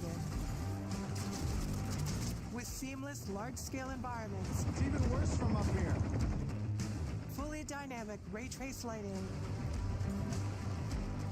And richer real-time destruction. Nice. Starting with an empty hard drive, we literally rebuilt everything from scratch. Characters, enemies, weapons, animation, sound, the world itself. And then we tear it apart in front of you. You'll fight against bigger and more brutal enemies with new and craftier weapons and navigate the battlefield with more natural character movement so that every moment of emergence plays smoother and hits harder. This is a game that feels like Gears, but plays like new. Now, we're inside. It's a return to the feelings that we had when we played the original games, but now reimagined, evolved, and enhanced with the power of a new engine.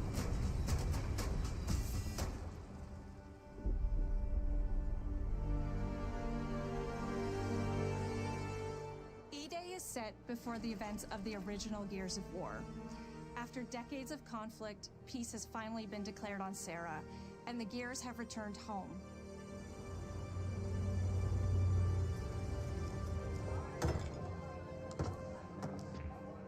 Love you, baby.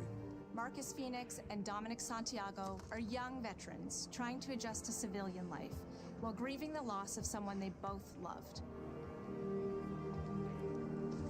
Carlos Santiago, Dom's older brother. It really and Marcus's looks best so friend. good. To Carlos. To Carlos. Best fucking... Absolutely, it does. Carlos died in combat in a moment of sacrifice before the war ended, and without him, Marcus and Dom's relationship is distant.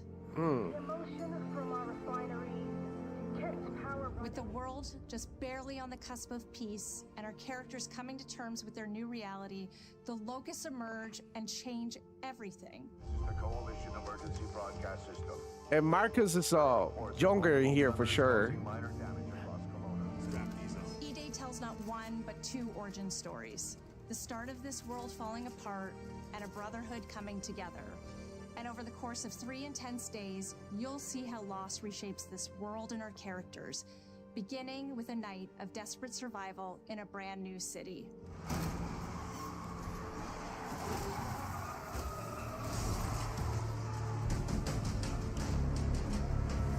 We decided to focus our story on just one city, so you could really feel what war does to people. When we started creating Kelowna, we wanted it to be more than just a backdrop. We wanted to feel alive, like it was another character in the story, packed with layers and personality. Kelowna used to be all about innovation and discovery. But years of industrialization for the Cog War effort totally reshaped it. With such a rich history, it made sense to lean into that classic Gears retro vibe.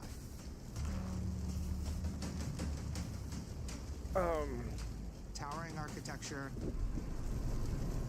robust vehicles, and grounded technology. Kind of like those gritty industrial cities from the 1970s. We also looked right outside these windows at the mountains, the ocean, and local landmarks to help give Kelowna its unique style. Yeah, it's very atmospheric. As you play the campaign, the city reveals itself through the main districts. The historic center, with its classic Gears architecture in stone and steel. The downtown core, more modern, reshaped by decades of industrial growth. The detail is insane in these set at the maps. forest edge with shipyards nearby, the refineries, and supporting working class neighborhoods, built around constant emulsion production. Yeah, it looks Gears clean as plays fuck. best in a city, and Kelowna is the ultimate battlefield. Kelowna's density, tight streets, mixed with open spaces, let us rethink how gear moves through the world. And it created the perfect stage for greater scale and verticality in combat. Our soldiers are basically giant tanks in armor. They slam into cars, weaving through hails of bullets. And we wanted to keep that heaviness, but add more fluidity to how you move through the battlefield. Please. Cover is life in Gears.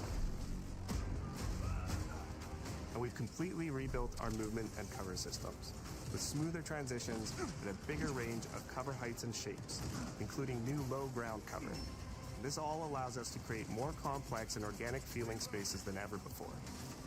From Sprint, you can now slide, which lets you quickly get under objects, slide around shit, corners, or transition more smoothly nice. into cover. That's not what shit I like, Power Boss. We added the ability to jump, which really opened up the citywide. Oh, so Gears can jump before God of War? Climbing walls, Holy shit. vehicles, or clearing gaps in crumbling buildings to make smooth flanking routes. Bam. At the heart of our gameplay is still that great Gears combat puzzle. A mix of unique enemy combinations, tactical weapon choices. Oh, guess what game I'm playing today, bro? Power Boss. And your ability to read and move through the arena. You and me both. I'm gonna be playing some Gears today. And we get these peaks of almost action movie sequences. Boom. Boom. You can throw yourself off a balcony, land next to your buddy and revive him, scramble through cover, slide under a truck, and hit safety on the other side. We get these amazing Gears playgrounds, small and large, where all these elements come together, and the city is filled with them. Our missions move across the city, from linear fights in narrow streets and alleys to more open districts, where you have access to entire neighborhoods. Now you have strategic choices. Do you take the enemy head on? Do you flank them from a side entrance? Or do you climb up to the balcony across the street and take them all out with your long shot? It's up to you. And if you're playing co-op with your friends, well, then you can try all three at the same time. Taking your own path reveals small stories from the city. Survivors trapped in an apartment. There's a civilian in that building, 4th floor. A raven crashed in the distance. A group of Gears readying an ambush. You still have your orders, but it's up to you to decide where you offer to help, Oh, nice. how much of the city you choose to explore. And that city is fully realized. To create a city of this scale and detail, we needed to invest in an entire suite of tools. Tools for roads, intersections, sidewalks, e-holes, buildings, rooftops, and pipes. We have a procedural content generation toolset for scattering millions of pieces of trash and debris across the ground to make Kelowna feel lived in. This is the largest, most complex location you've ever seen in a Gears game. But the board control is connected to an older antenna. I can reconfigure their radios to reach Afira. Do it. The remaining Gears will hold the fort. In other Gears games, the world's basically already dead. There are very few human survivors left.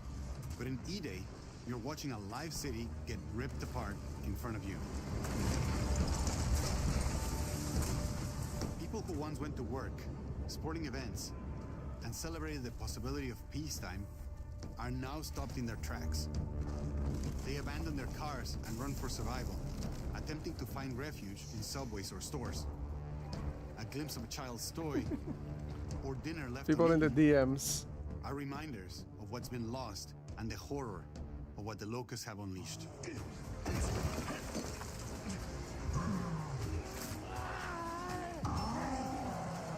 You'll experience the locust decimation at all scales in E-Day through our customized destruction technology.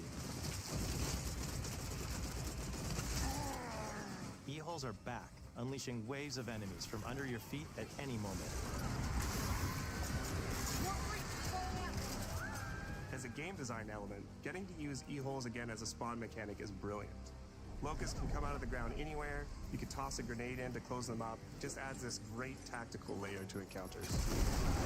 But you'll also encounter massive sinkholes that'll pull down vehicles and entire buildings.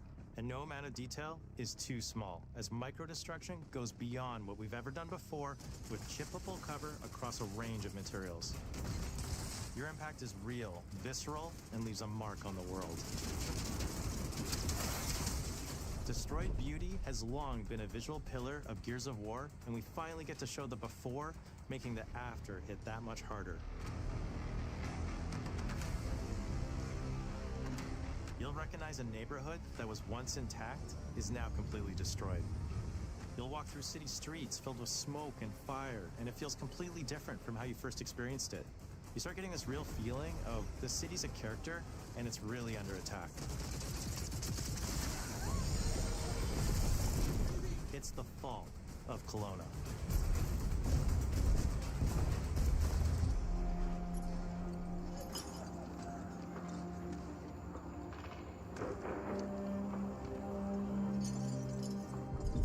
E-Day is an intentionally intimate story.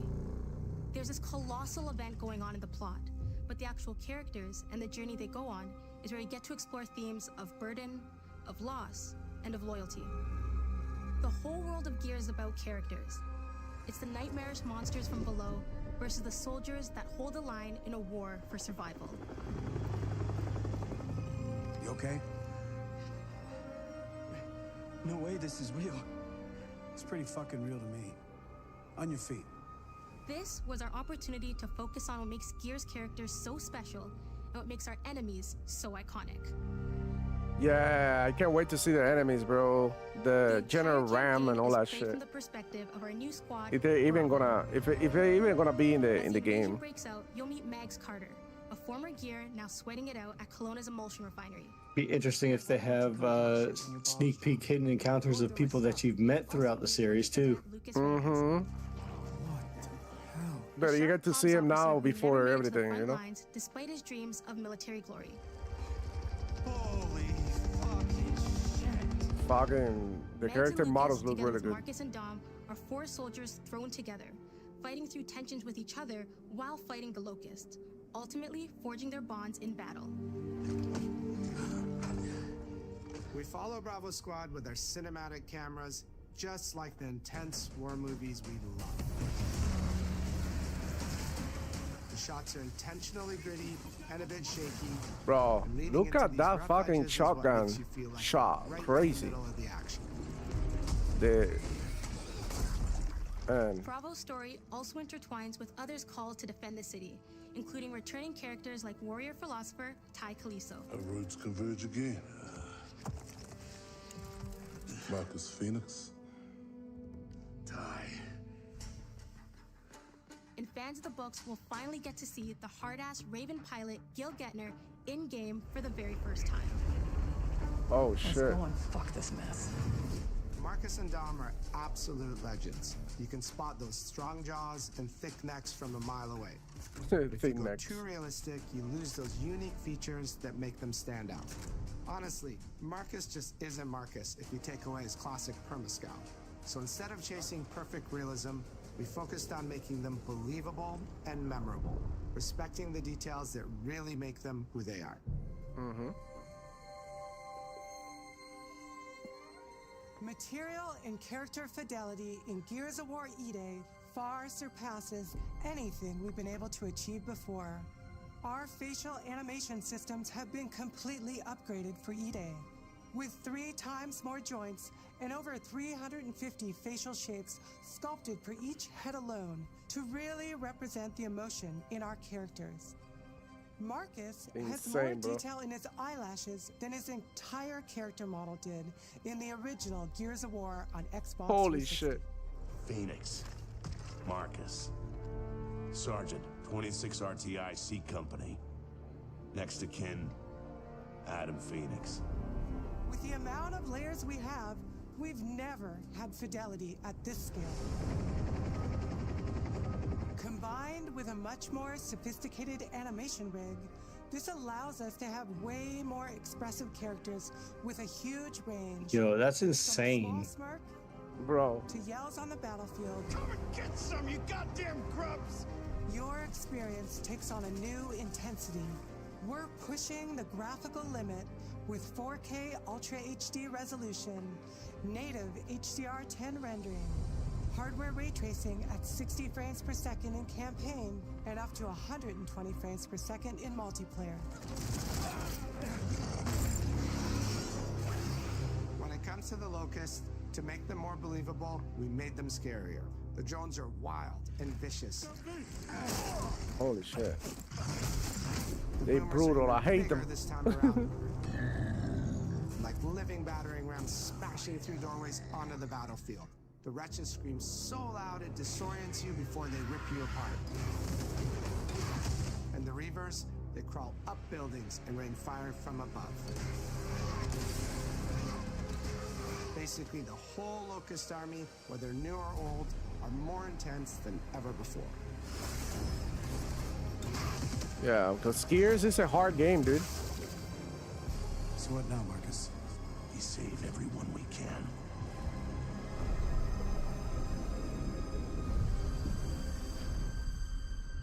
Gears of War has never been a horror game, but the world has always felt horrifying. Holy shit. And with E-Day, we lean into that even more. Our new gore system means damage feels meaty, responsive, and satisfying.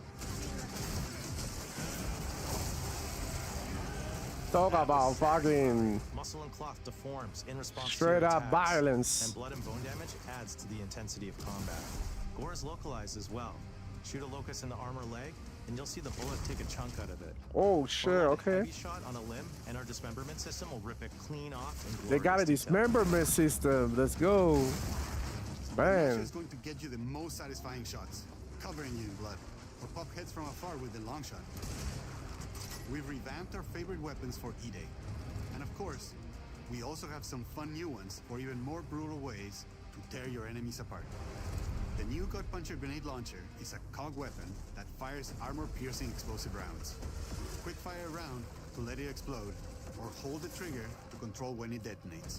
That means you can place a well-timed explosion behind an enemy protected by cover, or with practice, master its long-range eco closing potential. The incinerator is our new shotgun. You can see the emulsion literally melt the skin off an enemy's body. This is gonna be Jules' first Gears the game. Well, I mean, I would totally recommend you to play the other ones before you get to this one. You don't have to, but it will be like that way you get to know what the hell is, why everybody's so hyped for it. And of course, the Lancer.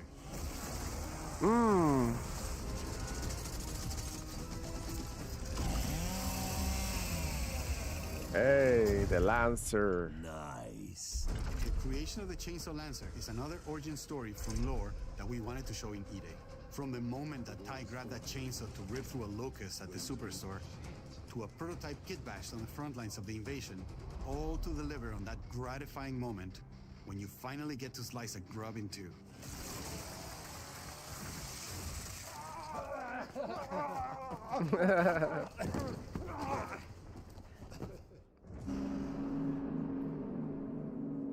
Gears music has always been about tension, escalation, and release. When a fight kicks off, the music hits hard. It tightens as things get more dangerous. And when you've dropped the last enemy, you hear that familiar big ringing chord. For E-Day, we kept that structure, but made the sound harsher. Together with our composer, Adam Lastica, we built the score to match a world on the verge of collapse. The electric guitar returns alongside classical instruments, but both are pushed into uncomfortable territory.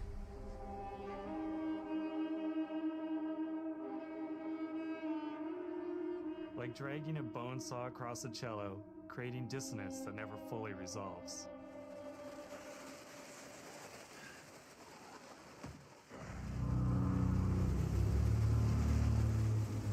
Where the hell are we?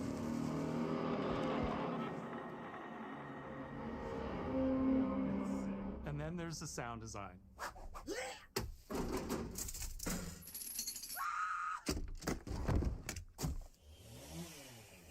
All chainsaws have voices. When it came to the sound for our Proto Lancer, That's crazy. it was important to us to track down the exact make and model that was recorded back in 2006, and rebuild it from the ground up using our new sound effects system. This chainsaw has a 14-inch blade, with that signature meaty yet intimate sound, and when it revs, you can hear all the gnarly details. Yo, what's up, Adidas, homie? I see you. What it do, man? Crazy fucking show, man. I always think about our acoustic system like We're gonna be this. talking about it Walking down the street, after and this I is hear the done. sound reflecting But off the walls amazing around show. me. Then I step into an alley, and everything immediately tightens. I come back out into a wide space, and the sound opens up again, almost like a cathedral.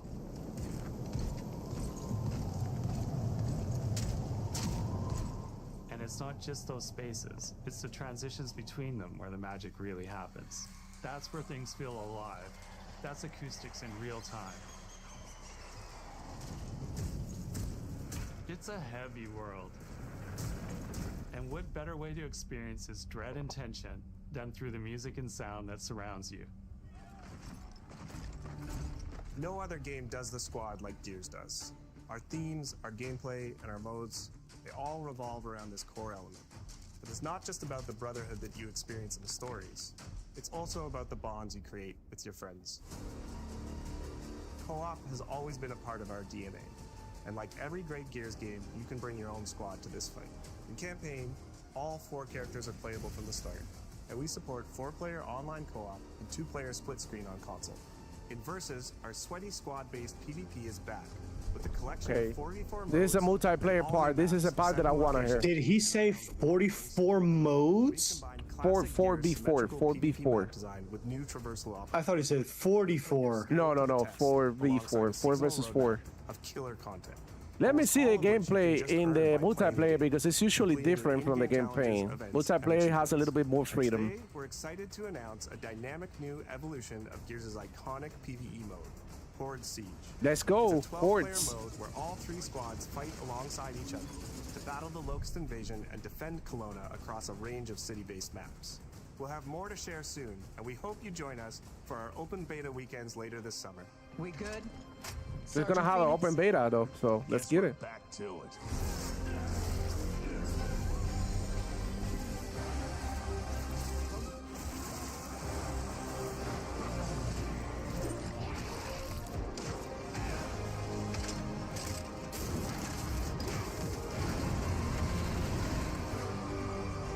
We can't outrun the past. But as long as we're still breathing, we're the ones that keep fighting. 20 years of Gears is such a milestone. It is such an honor and also a huge responsibility to make sure we deliver on the story of Gears. It always comes back to the squad. It always comes back to this theme of getting through the absolute shittiest of times with somebody else who constantly has your back. And that's Marcus and Dom's story. The story of the original trilogy. The story of E-Day. And the story I think we can all relate to. Thanks for pushing through. Couldn't have done it alone. You got it, man.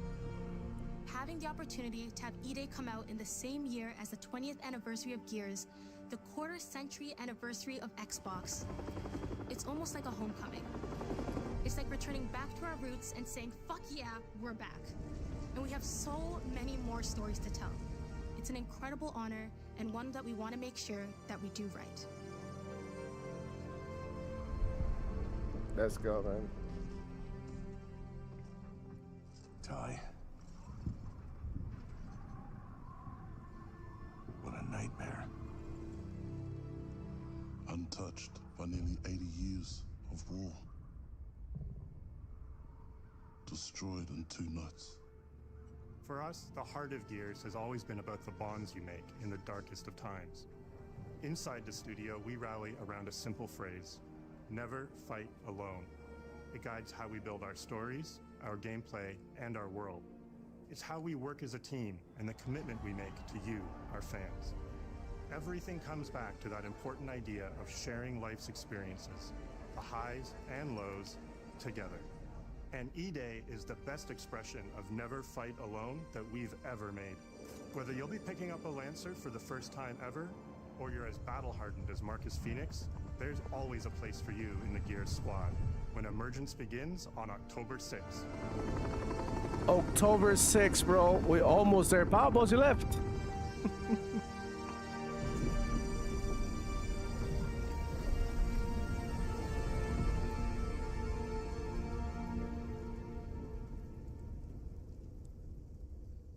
Man, oh man. Your computer died? Holy shit. Alright, let me know when you're back. I know why you're here. Ladies and gentlemen, take your seats.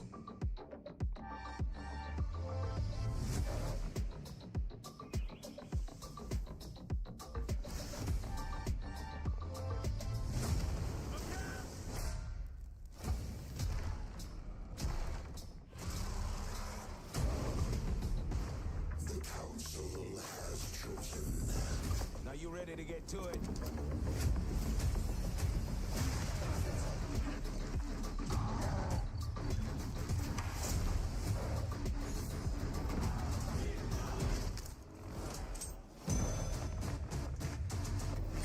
Do you expect us to go quietly? I've proven myself. Have you really?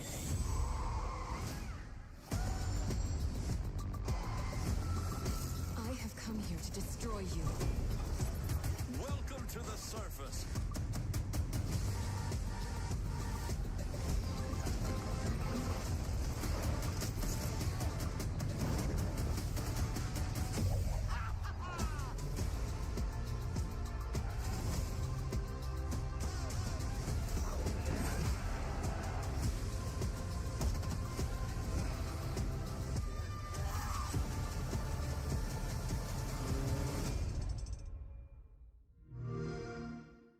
Holy shit. And then at the end, they did the. Alright. Holy crap. Okay, guys, just give me 1 second. 1 second. Let me go ahead and call Power Boss again.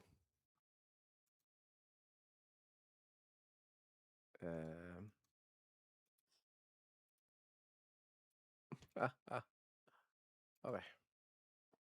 Let me leave the call that I'm on right now and try to call Power Boss and see if he's gonna pick up.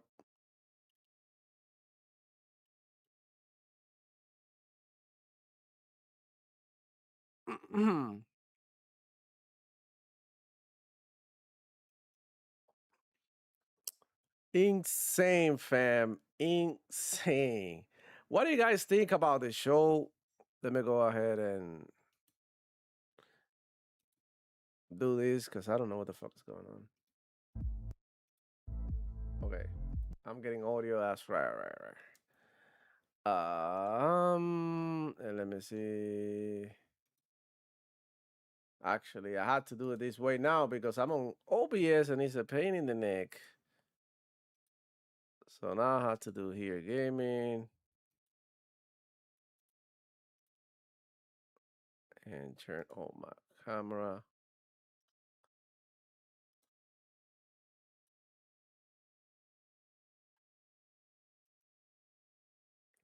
And pop it out. And that's basically it. Okay, let me put it here.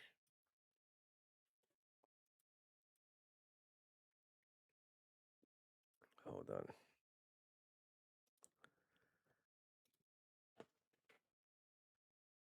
So what's going on, guys? What do you think about the show? Let me know on that in the comments. How do you feel about the show? What do you like? What do you think that could have been better? Shout out to Jules, Archangel, Nate Joe, everybody. The Archangel Nexus saying, I need Batista to play Marcus, make the movie fire. I still play as Marcus to this day. Yeah, Marcus is the GOAT, man. And listen, I totally enjoyed the show. I believe that they did the right thing, keeping it real with all the logos and shit. But I also like how Asha Sharma came out saying the ERC Day was exclusive. They show a new console, limited edition for people who wanted to get into the Xbox and stuff. I thought it looked great, the console and the controller. I already had a console. I don't think that I'm gonna go ahead and buy another one, but the controller, I'm super interested in the controller. And honestly, it feels like, hold up, let me add here. It feels like like it was a good show. I was a little bit confused at the beginning of Gears of War, and it's because I saw that screen flashing and shit, and I thought it was Fallout or a collaboration of Fallout and everything.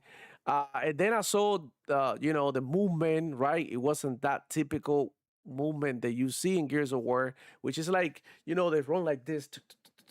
And I'm used to running like that, and it's like a core mechanic of gear. Also the wall bouncing, I didn't see a lot of wall bouncing. I'm gonna be honest with you, I'm a little concerned about the wall bouncing in Gears of War. That's a core mechanic that should be in the multiplayer. They didn't show too much about the multiplayer when it comes to PvP. They talk a little bit more about horde mode, that they were improving and making it a little bit more appealing, like having multiple squads fighting hordes of these monsters and stuff. So I thought it showed good. The game looked incredible. It had an insane amount of detail, and I like how they treated the characters and stuff. Like I said, I'm a little concerned about the movement when it comes to the multiplayer, but usually, for those who know and play Gears of War, you usually have like a different style of movement when you play from the campaign to the multiplayer. Like in the multiplayer, you can wall bounce and cancel more your wall bouncings and have a little bit more freedom movement than if you play in the campaign or in horde mode. So that's what I said. The gameplay varies from the single player campaign to the multiplayer. At least that's how it was in Gears 4 and 5.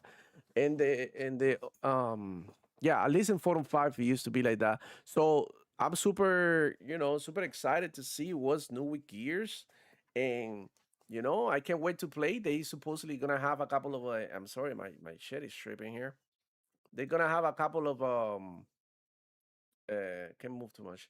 They're gonna have a couple of God damn, what is this fucking up so bad?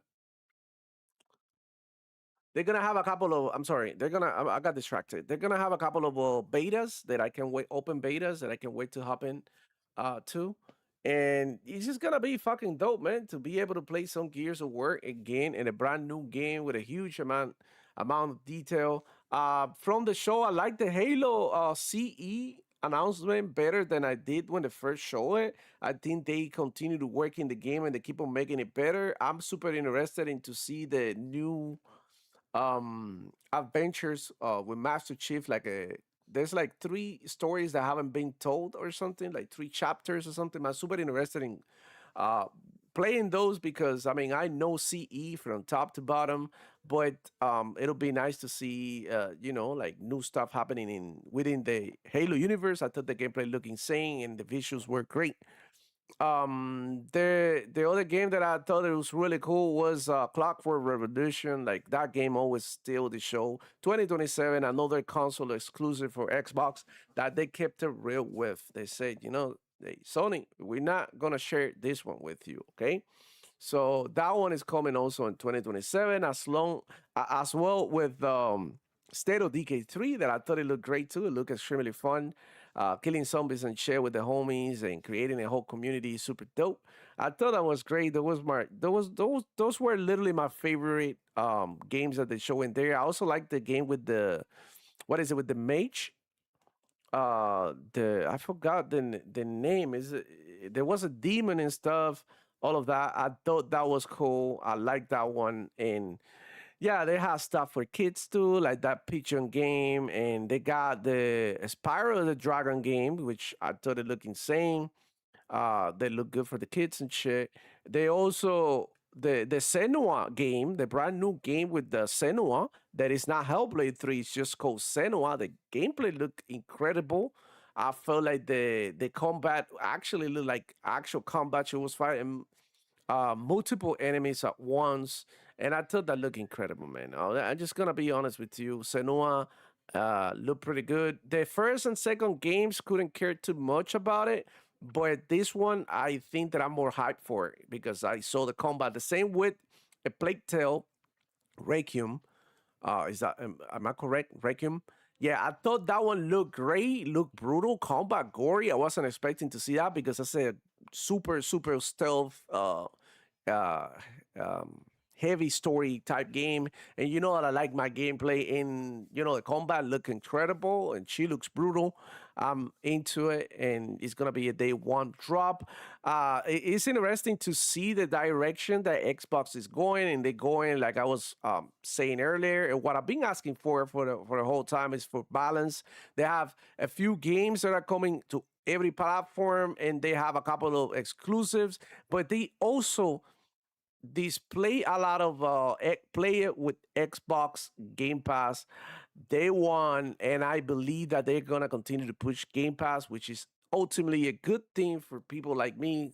I love Game Pass, and I'm excited to play all these games. Every time the game goes to Game Pass, I'm able to play it, because I already have Game Pass. So I really don't understand why people wouldn't want some games to go on Game Pass. And you still get the exclusives. So we're getting some exclusives like Gears of War on the Xbox and Clockwork Revolution. We're definitely going to get more because I believe that they're going to add more to that.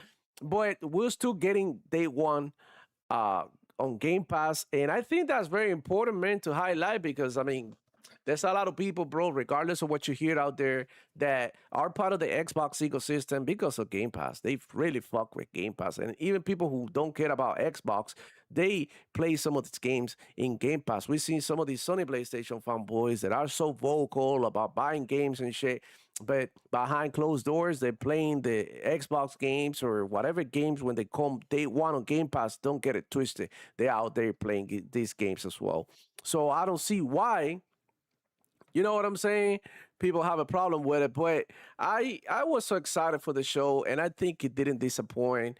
I like that they added a lot of like stuff for the ongoing games. That's something that people sometimes don't want to see, but it's always good for those communities like the Elder Scrolls, Fallout 76, Sea of Thieves with a huge update that I think is gonna be a hit. They are allowing people to be more creative within Sea of Thieves, and look, regardless of how you feel about Sea of Thieves, it's being played out, yada yada. It's a huge game with a huge following, a bunch of players that they cannot um, they cannot neglect. So it's good that we're getting an update on existing games. But my most anticipated DLC is the one for Doom, the Dark Ages, the new DLC. They give him a lance and a chain or something, and now you can like fly around the map and hang or something. And it just like looks insane. And I can wait to play that DLC when it drops later this year. And man, like they literally, like you can't complain. They added some classic games like Crazy Taxi. We finally seen some gameplay. I know it was teased by Sega a long time ago, but now we actually get to see some actual gameplay and what the game is all about. It's an important game, a classic, nonetheless. And man, I just kind of want to rock with the shot and see how do you guys feel? Do you guys like what you see and shit? Like Power Boss, let me know on there if you down in the chat. If you want to hop in, I'll give you a call here on Discord and we can hop back in. But I won't be here for long, bro. I'm gonna stay here for like 10 minutes stop because I do have to continue with the date. I spent like about 3 hours here, and I need to like take care of my my wife and kids and shit. So just wanted to see where you guys are. I added a poll on the on Twitter, and I'm gonna actually add the link here if I'm able to do it. Hold on, let me see. Maybe let me go ahead. I have to go on Twitter on my phone and do it from my phone because I don't want the computer to go crazy right now. But yeah, I do added a poll on Twitter. If you want to go ahead and vote, I'm gonna drop the link right now. And all done. I got it almost right here. We're gonna copy the link and we're gonna drop it on right on YouTube.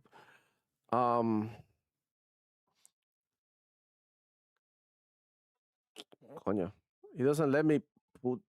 So freaking stupid. There it is. Here is the thing. We got Nate Joe in the building saying, I love this showcase. This was the best showcase, freaking amazing.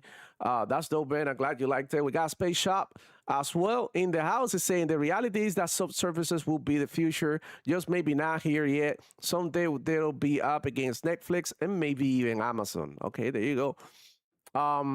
Spyro the Dragon, that's more than just for kids. I know, but I'm just saying, like the kids also got their stuff, like with Minecraft Dungeons too, and Spyro the Dragon, the what is it like the Bat Pigeon game, and I think it's cool. Powerball saying I'm slowly getting back, yo. My PC decided to die and restart on me. Yeah, man, for sure. I believe this was a great show, man. No doubt. I feel like this was a great show, and I kind of want to go online here now and see the reaction from people on Twitter a little bit before I go, and uh, you know, let me see. There we go. We got Clute. He's saying Xbox Showcase 2026 and 9 out of 10, and they have a nice graphic here, which I like to share with y'all. Um, that looks kind of cool. And let me make this smaller. There we go. And we have the games that they're showing here. So as you can see, they show E-Day, Call of Duty Modern Warfare 4, of course, Halo Campaign Evolved, Metro 2039 that I thought that looked incredible. Fable, man, like Fable surprised the heck out of me. I feel like they're gonna have a bunch of different heroes that you can pick from, or heroes that you can create yourself. I don't know. A lot of people were like giving a lot of smoke to Fable because they thought that it was gonna be like um, a certain hero or something like that, but it looks like they're gonna have a character creator, and I think that's one of the reasons why they also delayed the game because of the backlash or something. But that's besides the point. Fable is coming in 2026, February 23rd, if I'm not wrong, and I think that's amazing. Minecraft Dungeons is coming out this year. Which is amazing. They improved so much from the first game. I actually saw Senua. I was just talking about like Hellblade, and then their new game looks so much better than the other games. Maybe not so much graphically, but more when it comes down to the gameplay. And I thought that was actually fucking dope. Okay, let me go ahead and do this so that I can see you guys' comments better because I'm struggling here reading you and trying to do everything at the same time. So yeah, this is so much better for me. Now I'm able to see what you guys are talking about. We got then Wulong 2 with a sequel. Wulong, the first game was all right. A lot of people liked it. They played it on Game Pass and stuff. A lot of people were talking about it. It had some mixed reviews, but it's good that they have a sequel. We got a State of Decay 3. Once again, I thought it looked incredible. I'm looking forward to playing it, and I can't wait to see what else the games has to offer. We got Resonance, a Plague Tale Legacy. Bro, I wasn't expecting this game to look so good. I think the combat looks amazing. I think the main character looks dope, and she is, aggressive and stuff. That I'm with it. I like, when characters are aggressive and when games are like, offer you a lot of gameplay. Clockwork Revolution, amazing as well. Looked incredible. In my opinion, it is one of the best games they show in this show, just because it's an RPG and the characters and the whole vibe of the game looks insane. Spyro, like we were just mentioning, it looked pretty insane as well. It's just like a game that we weren't expecting to see. I wasn't expecting to see Spyro, but as you can see, the Xbox show had a little bit to offer to everybody. Doom: The Dark Ages Revelations, the DLC. I already said that I liked it, and that's my most anticipated DLC this year. We got Persona 4 Revival as well, which wasn't it's on Xbox Game Pass. I wasn't expecting this. I was expecting Persona 6 for sure, which we also had. But man, Persona 4 Revival looked good. Persona 6 coming as well. Day one with Game Pass as well. We got a new Castlevania game, Bowman's Curse. Don't know how I feel about that one. I'm not really into Castlevania games anymore, but it looked alright. We got Where Winds Meet finally coming to the Xbox console. Guys, this is really, really, really good free-to-play games. Totally encourage you to try it out when it drops on Xbox. We got Flight Simulator with the new racing mode that is coming next year, and now with the USA monuments and landmarks and stuff, it looks incredible. It's astonishing. Crazy Taxi as well, like I said, a classic, so it's good to see it. Sea of Thieves with the custom seas, so now they give you more freedom for you to create within the game. Got the Elder Scrolls Online now coming to Game Pass as well, so that's really good. Fallout 76 Infestations, that's that's the least liked announcement in my opinion in the Elder Scrolls because we knew that these games were going down. But at the same time, it's like they do this every year. They show you what's going on with Minecraft, with Elder Scrolls, with Fallout, and then the ongoing games that they got. We got Valor Mortis, which was a what was it? The like a sword game that I thought it looked good, like in the first person. It looked gory and stuff, so I'm super into it. That one is coming to Game Pass as well. We got Age of Empires with the freaking expansion that look incredible. Bat Magpie, didn't like that one. The pigeon, I thought it looked cool, but it looked more for like an indie showcase type shit. It's sort of like brought down the vibes on the show. But again, they have to have variety. They have to show cozy games. They have to show games for everybody. Viva Rum didn't like it too much. I know Jules is excited. It's like an anime type game. Looked gave me vibes of what is it, like a Spirit Me, that old anime movie that is super famous and highly critically acclaimed. But not into it. I could see how some people like it, but not. The Join Us game really got me. It's about like having people join your cult, and gameplay wise, I thought it was funny and it would look fun. Like you can do a bunch of shit like building, farming, and gathering your followers and fucking shit up, which is honestly what I really like to do in video games. And lastly, they showed the Magicians, the Devil's Deal. And this game surprised the hell out of me. I thought at the beginning that it was sort of like Clockwork Revolution because it has like that steampunk type vibes. But man, oh man, I thought it looked crazy, the animations with the magic and all of that. So the people who are into Harry Potter and games like that, they are gonna be eating good with this one. So yeah, it's everything they show during the showcase. And man, that was pretty good showcase of games that we'd never seen before, and games that we knew that existed, but now we're getting release dates. So overall, I feel like this was a successful show for Xbox, man. Let me see. I don't. I want to see the reactions on Twitter because, with all the exclusivity shit. I'm pretty sure there gotta be some people crying out there, man. That's gonna be funny as hell. Let me see. Dreadful Sean saying pull Halo from PlayStation and everything will be right with the video game world again. Sadly, Halo is going to PlayStation as well, and it is what it is. Emergency E-Day, though, there's not going to PlayStation, so there you have it. Look, it's only PlayStation fanboys or fans or users or whatever you want to call them. Do not buy an Xbox for Gears E-Day. They won't buy it for any other games, bro. Like, I'm telling you straight up. And I'm gonna go with this phrase because a lot of people don't understand. But if you would never be okay. Well, how does the phrase go? Let me organize myself inside my head. So you would never be somebody's favorite blue if that person's favorite color is yellow. Like that's an example. So if somebody likes something, that's what they like, and even if you show them something else, that's what they like, and that's not gonna change their mind.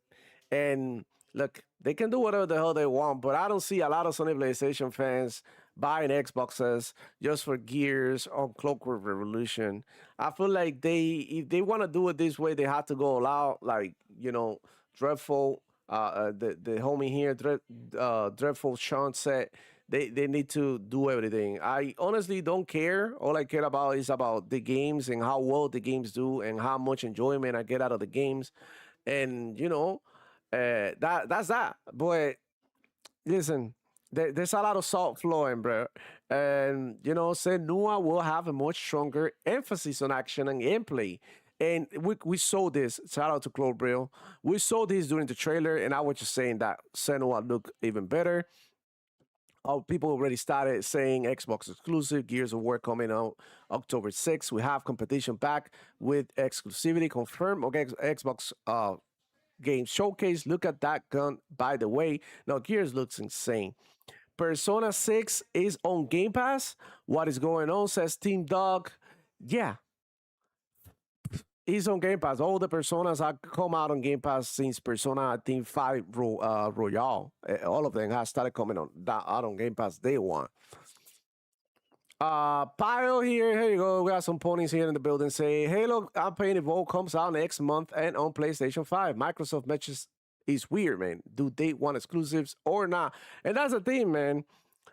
The fact that you have to be in limbo on the other side and try to see whether you're gonna get a game or not is like that. Is not the right way. I don't know if that's how you like to live, but if you really want something, you go ahead and get the console that you want to get. But like I said before, these motherfuckers are not gonna get the Xbox because they don't care about Xbox, and there's nothing out there on Xbox that is gonna make them change their minds. So Xbox needs to stop focusing on these people and stop focusing on themselves, making great games, giving you amazing value, and eventually people will bite and people will buy into the Xbox vision. But, you know, I mean, it is what it is. Some people are not going to like it, man. It is what it is. And that's, you know, that's a reality of, you know, gaming, you know? So don't forget to hit the like button before you get out. But let me see. A lot of people excited for Spiral. You know, it's pretty good. Gears of War. Everything included in Gears of War E-Day Collector's Edition. Let me check it. Let me take a look at this. So we have 2 character skins and 2 poses. We got skins for the weapons, rare weapon skin set, legendary weapon skin set, banner and emblem. Pretty good. Some coins, some iron. This is actually easily, you know, gatherable during the game. Full seasonal customization packs and some cool stuff, man. Pretty cool. We got the new Xbox console. Let's talk about this. How do you guys feel about the new Xbox console? Let me go ahead and see the comments because what the hell is going on? What do you guys think about the new console, guys? Yeah, Jules said she made her list. Fire. But yeah, the new console looks insane, man. This is the right time to go get this one now. No price here, so we don't know how much this thing is gonna be. Don't expect it to be too cheap because it's a limited edition and it's actually insane. I'm actually into it. It's fucking dope. I wish I could actually get one of these. It looks insane. Like, I mean, Xbox console guys, man. Come on, man. It doesn't get better than this right here. All right, let me see what else. Senua again being one of the most talked about.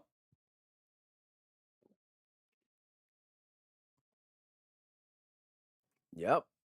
The new Call of Duty DMC reveal was actually pretty good. I actually liked it. I can't wait to see more. It looks very realistic. It looks a little bit more grounded than what we got with Black Ops 6 and 7. Back to Modern Warfare, I could tell that, yeah, this is going to be a good Call of Duty. So looking forward to playing it. Shout out to Madam Hellfire. She's saying, I haven't touched an Xbox since 360 era, but I fucking love how ponies are crying about the Xbox exclusives when they were literally just saying the platform was dead without them. Y'all are so hypocritical. Keep crying. Shout out to her. She kept it real, man. All it took was one game to not go to PlayStation, and that's it, bro. They back out of crying again for ports. Ironclaw Gaming saying, I give the Xbox Game Showcase an 8 out of 10. Tons of great games coming to Game Pass and Gears E-Day Clockwork Revolution being exclusive is all I needed. Xbox is back, baby. I agree. I think that was really fucking good. The console, the game, even Geoff Keighley is tweeting about Xbox, man. Xbox is what's hot right here. Look, we got a neutral here. Shout out to Ketchup. If you don't know, this is a guy who basically is a Mortal Kombat commentator and player. OG from the old times. He's been around for a whole lot of time. He doesn't really fuck with Xbox a lot. He mainly plays on PlayStation because he plays on Mortal Kombat, and that's where they usually play.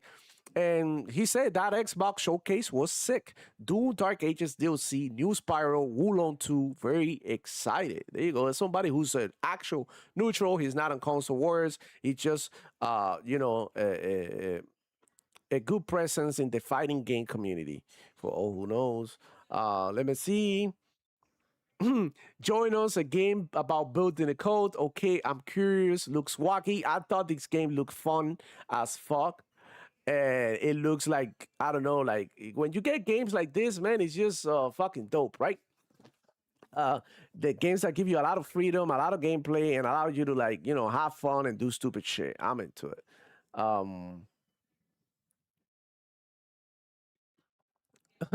And somebody already talking about the Gears E-Day lead design. I see nothing wrong with E-Day design. You can make fun of the lady as much as you can. She might be ugly. She might not be your type. She might be old, yada, yada, yada. But there's really nothing wrong with the design of Gears E-Day. And this is, again, the ponies, again, crying over Xbox games when they have their own little issues. We got a State of Decay 3, release period coming 2027. Xbox Play Anywhere was everywhere during the show, so I love that. And Xbox Game Pass as well. Man, yeah, bro, this trailer right here was dope. This trailer right here, how they presented the thing was fucking amazing. It doesn't have any audio. I don't know why it doesn't have any. Oh, my headphones are off. I just noticed because I wasn't listening to anything. But yeah, this presentation right here, this trailer, man, this the way they presented the console, man, insane, dude, insane.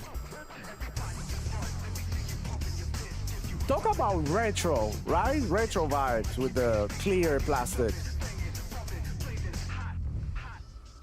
Yeah, that look insane. I'm not even gonna lie, bro.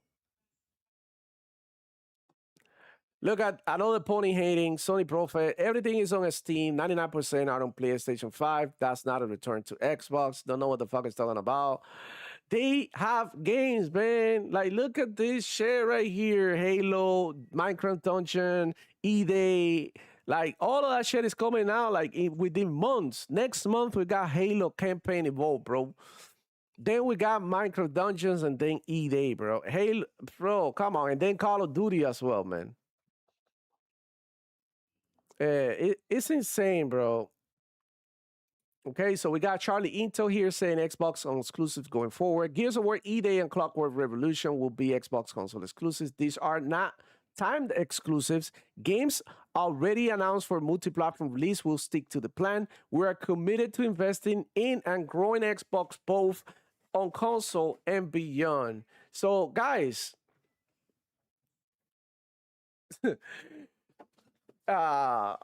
this is a 180 here by Xbox. I wasn't expecting, bro. I like Jeff Grubb, like we were saying prior to the show when it started. Jeff Grubb said that Gears was gonna be Xbox exclusive, but I couldn't believe it when I saw that last night. I was like, bro, they're just talking shit. I don't believe it, and that's a good thing. Don't believe shit until there's an official statement like this. Now I can start copying again for exclusive and be like, oh shit, this game might be exclusive or not. Yeah, that's it. But honestly, it's exciting for people who love Xbox like that and who want Xbox to be the place in which you can play certain games and not anywhere else. Great. But at the end of the day, man, what really matters is Xbox making games. Is Xbox delivering is the ecosystem in Xbox treating you good? Are you being screwed over by Xbox? Like, how are the prices? I think that's the most important conversation than exclusive, but nonetheless, this is a great thing for Xbox and Xbox fans, man. We got Kill Walker in the house saying we got exclusives and kept our date once. Shout out to you because that's exactly what I say. I don't know if you guys haven't watched this video. go ahead, and I'm glad that, I don't know, not that many people watched it, but if you come over here to my channel, you'll see that my latest video is Xbox should and choose, and let me make it bigger here. Xbox should and choose. They should break the rules. They want Game Pass and exclusives, and I'm glad they keep that. Obviously, some of the ports were already done. Some of the games were already finishing, and they already moving forward with that. But if you think about it, man, this is amazing that they actually doing both things. Okay, I'm not even mad. I mean, like, some people get it twisted and they think that I hate exclusive. I don't hate exclusive. I just don't think that those are the best for us, man. I'm just me keeping it real. We basically got 3 exclusives with Forza Horizon 6 as well. Please reconsider making the permanent not time like now. Now, if they pull Forza Horizon from Sony PlayStation, that'll be crazy as fuck. I don't think that's happening, guys, because they already said that the game will be on PlayStation. So if they pulled out from PlayStation, they could be facing lawsuits, not only by the PlayStation players, but also by PlayStation itself. You already know how they be and shit. So I don't think they're gonna be pulling out, Forza from PlayStation. That's already going in there. Like I said, like we say here with Power Boss, shout out to him. He's out there in the chat. I see you, homie. The exclusives, they're gonna start doing exclusives, right? Because they want to sell the Helix, you know? But for now, all the games they already got that they coming like to PlayStation, like Fable, like they're coming, bro. And there's really nothing wrong with it. They're still day one on Game Pass. While Sony PlayStation fanboys and people who hate Xbox have to pay the $70. And we'll see if they really about that life. We'll see if they're gonna buy Forza. We'll see if they're gonna buy, Halo when it drops. Like, I'm playing those games for sure. I am playing those games for sure. There's people talking shit, might not even be able to play the game because they either don't have the money or don't have the time, or they're not even about that life. And that's a reality that we gotta face, you know? State of Decay 3 showing good. Aquí we got Nero saying, following this up with Fable, State of Decay and Halo being on PlayStation 5 takes away the impact of making this exclusive to Xbox. I'll be here to support regardless. I get it, man. Like, you want a more clear message. I don't think you're going to find it, guys, because Xbox is keeping it real more than PlayStation. PlayStation showed you last Monday a bunch of fucking third-party games that they told their people that they were exclusive. The PlayStation guys believe all the PlayStation tells them. All we have to do is go look for it in the internet and realize that logos don't mean shit, that the facts are going to outweigh the illusion 100% 24/7. So I'm glad that they put out the logos. That shit didn't hurt me. It's coming to PlayStation, so what? It's coming to Game Pass day one. It's coming to Xbox. It is what it is. We get to play the same damn game, bro. Who cares? How would I rate the Xbox Showcase? I'm gonna go ahead with a B. I'm gonna give it a B plus just because I thought that they could have replaced some of the cheesy games by some other shit, but that's just my personal opinion. I like the show a lot. I wasn't disappointed at all. I'm actually super excited for all these games that you see on screen here, and just looking forward to see what the hell Xbox got for next year, dog. Just looking forward to see what they got for next year. Gears looked incredible, man.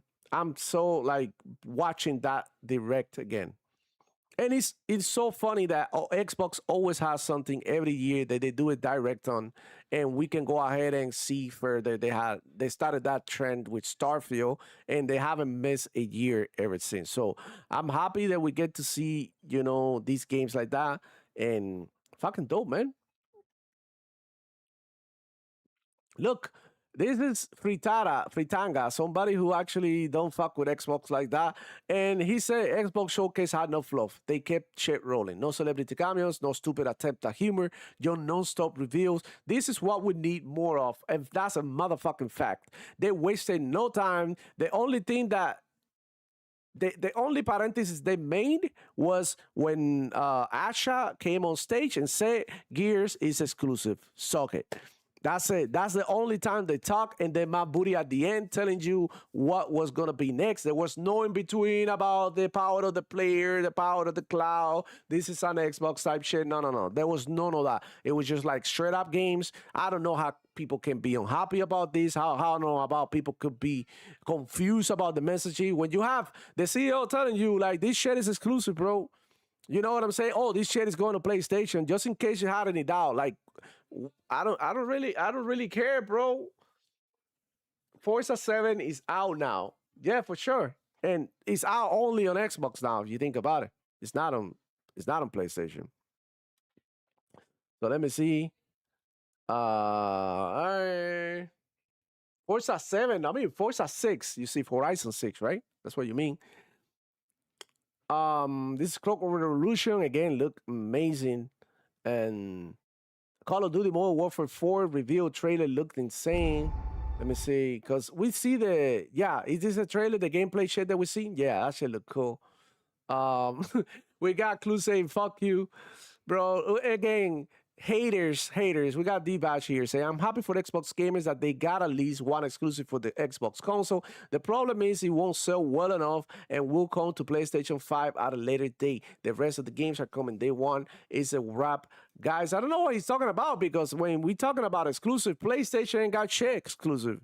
They got the God of War, what is it, Until Dawn, and Wolverine. That's it. There's no more exclusive. Sados definitely coming to PC later.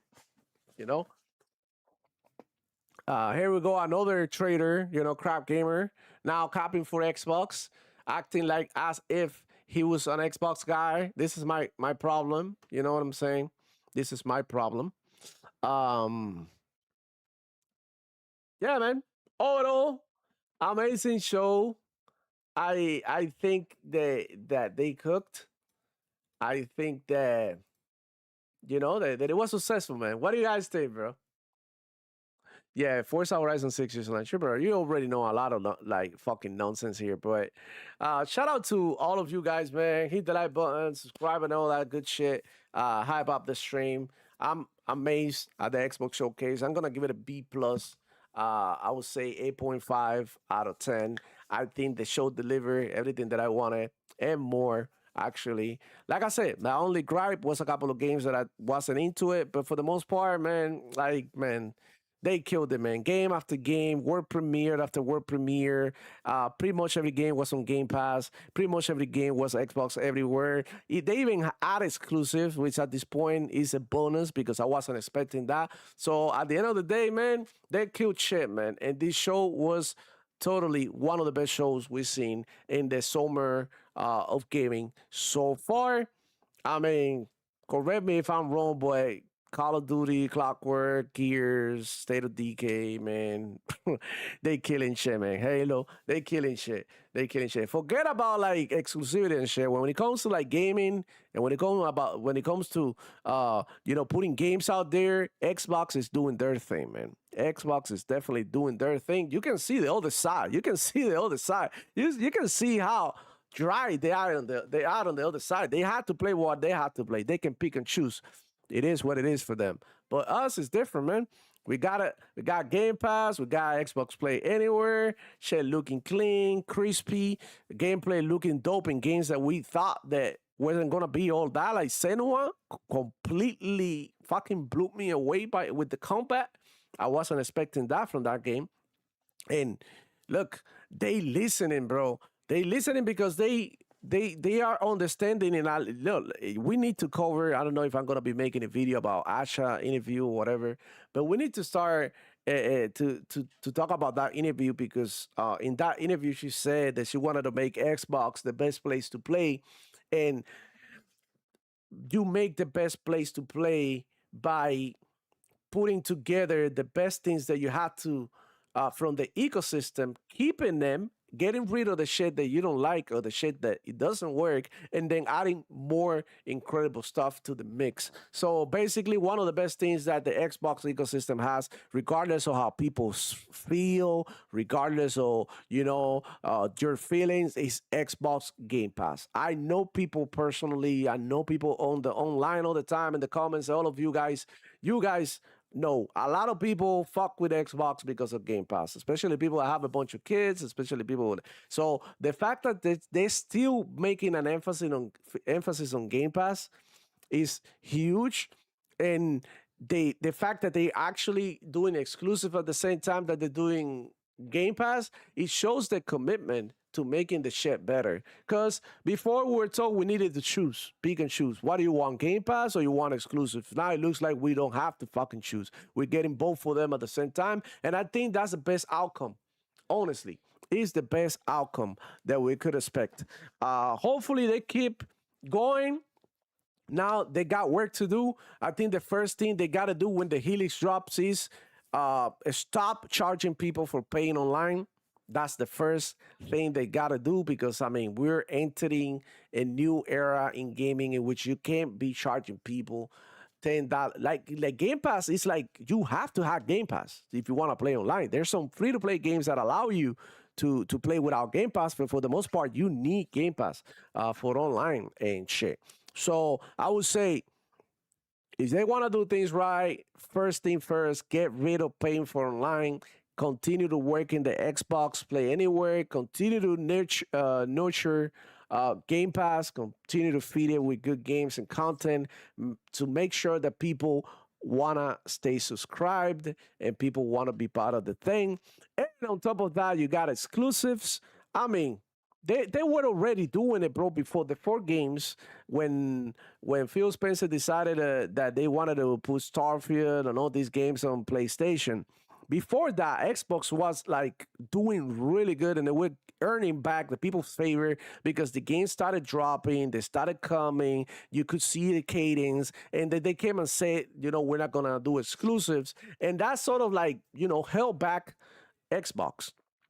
And now it's like, okay, we got the Game Pass shit that we got going on. We got the Xbox Play Anywhere system. And on top of that, we're going to have some exclusives as well. And I think that's the right balance. I know some people wanted everything to be exclusive, but sadly, I don't think that's going to happen. But for the most part, I think this is a good approach by Xbox. I'm extremely happy with what they did today. And I think that's that, man.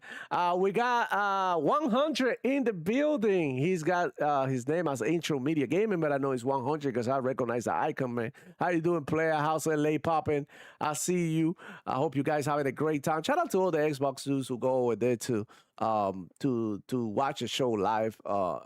They actually took the time and travel. That's crazy. I wish I could do that. But yeah, shout out to all of you, man. But that's it. I'm gonna call it a day. I'm gonna definitely think about everything that happened today. I'm probably gonna go ahead and rewatch the show with my friends or some shit, some of the trailers, and that's it. Play some games because I've actually been playing Final Fantasy VII Rebirth. And I have Gears. After I was playing the show, I was downloading Gears. So I got Gears of War 5. I might get into some multiplayer, some horror mode, whatever. Play a little bit. I still got like the rest of the Sunday to hang out. So I hope you have a great one, guys. Thank you so much for coming. And I'll see you on the next one. It's your boy, Demoflow. Check it out. Y'all go have fun, bro. Go have fun.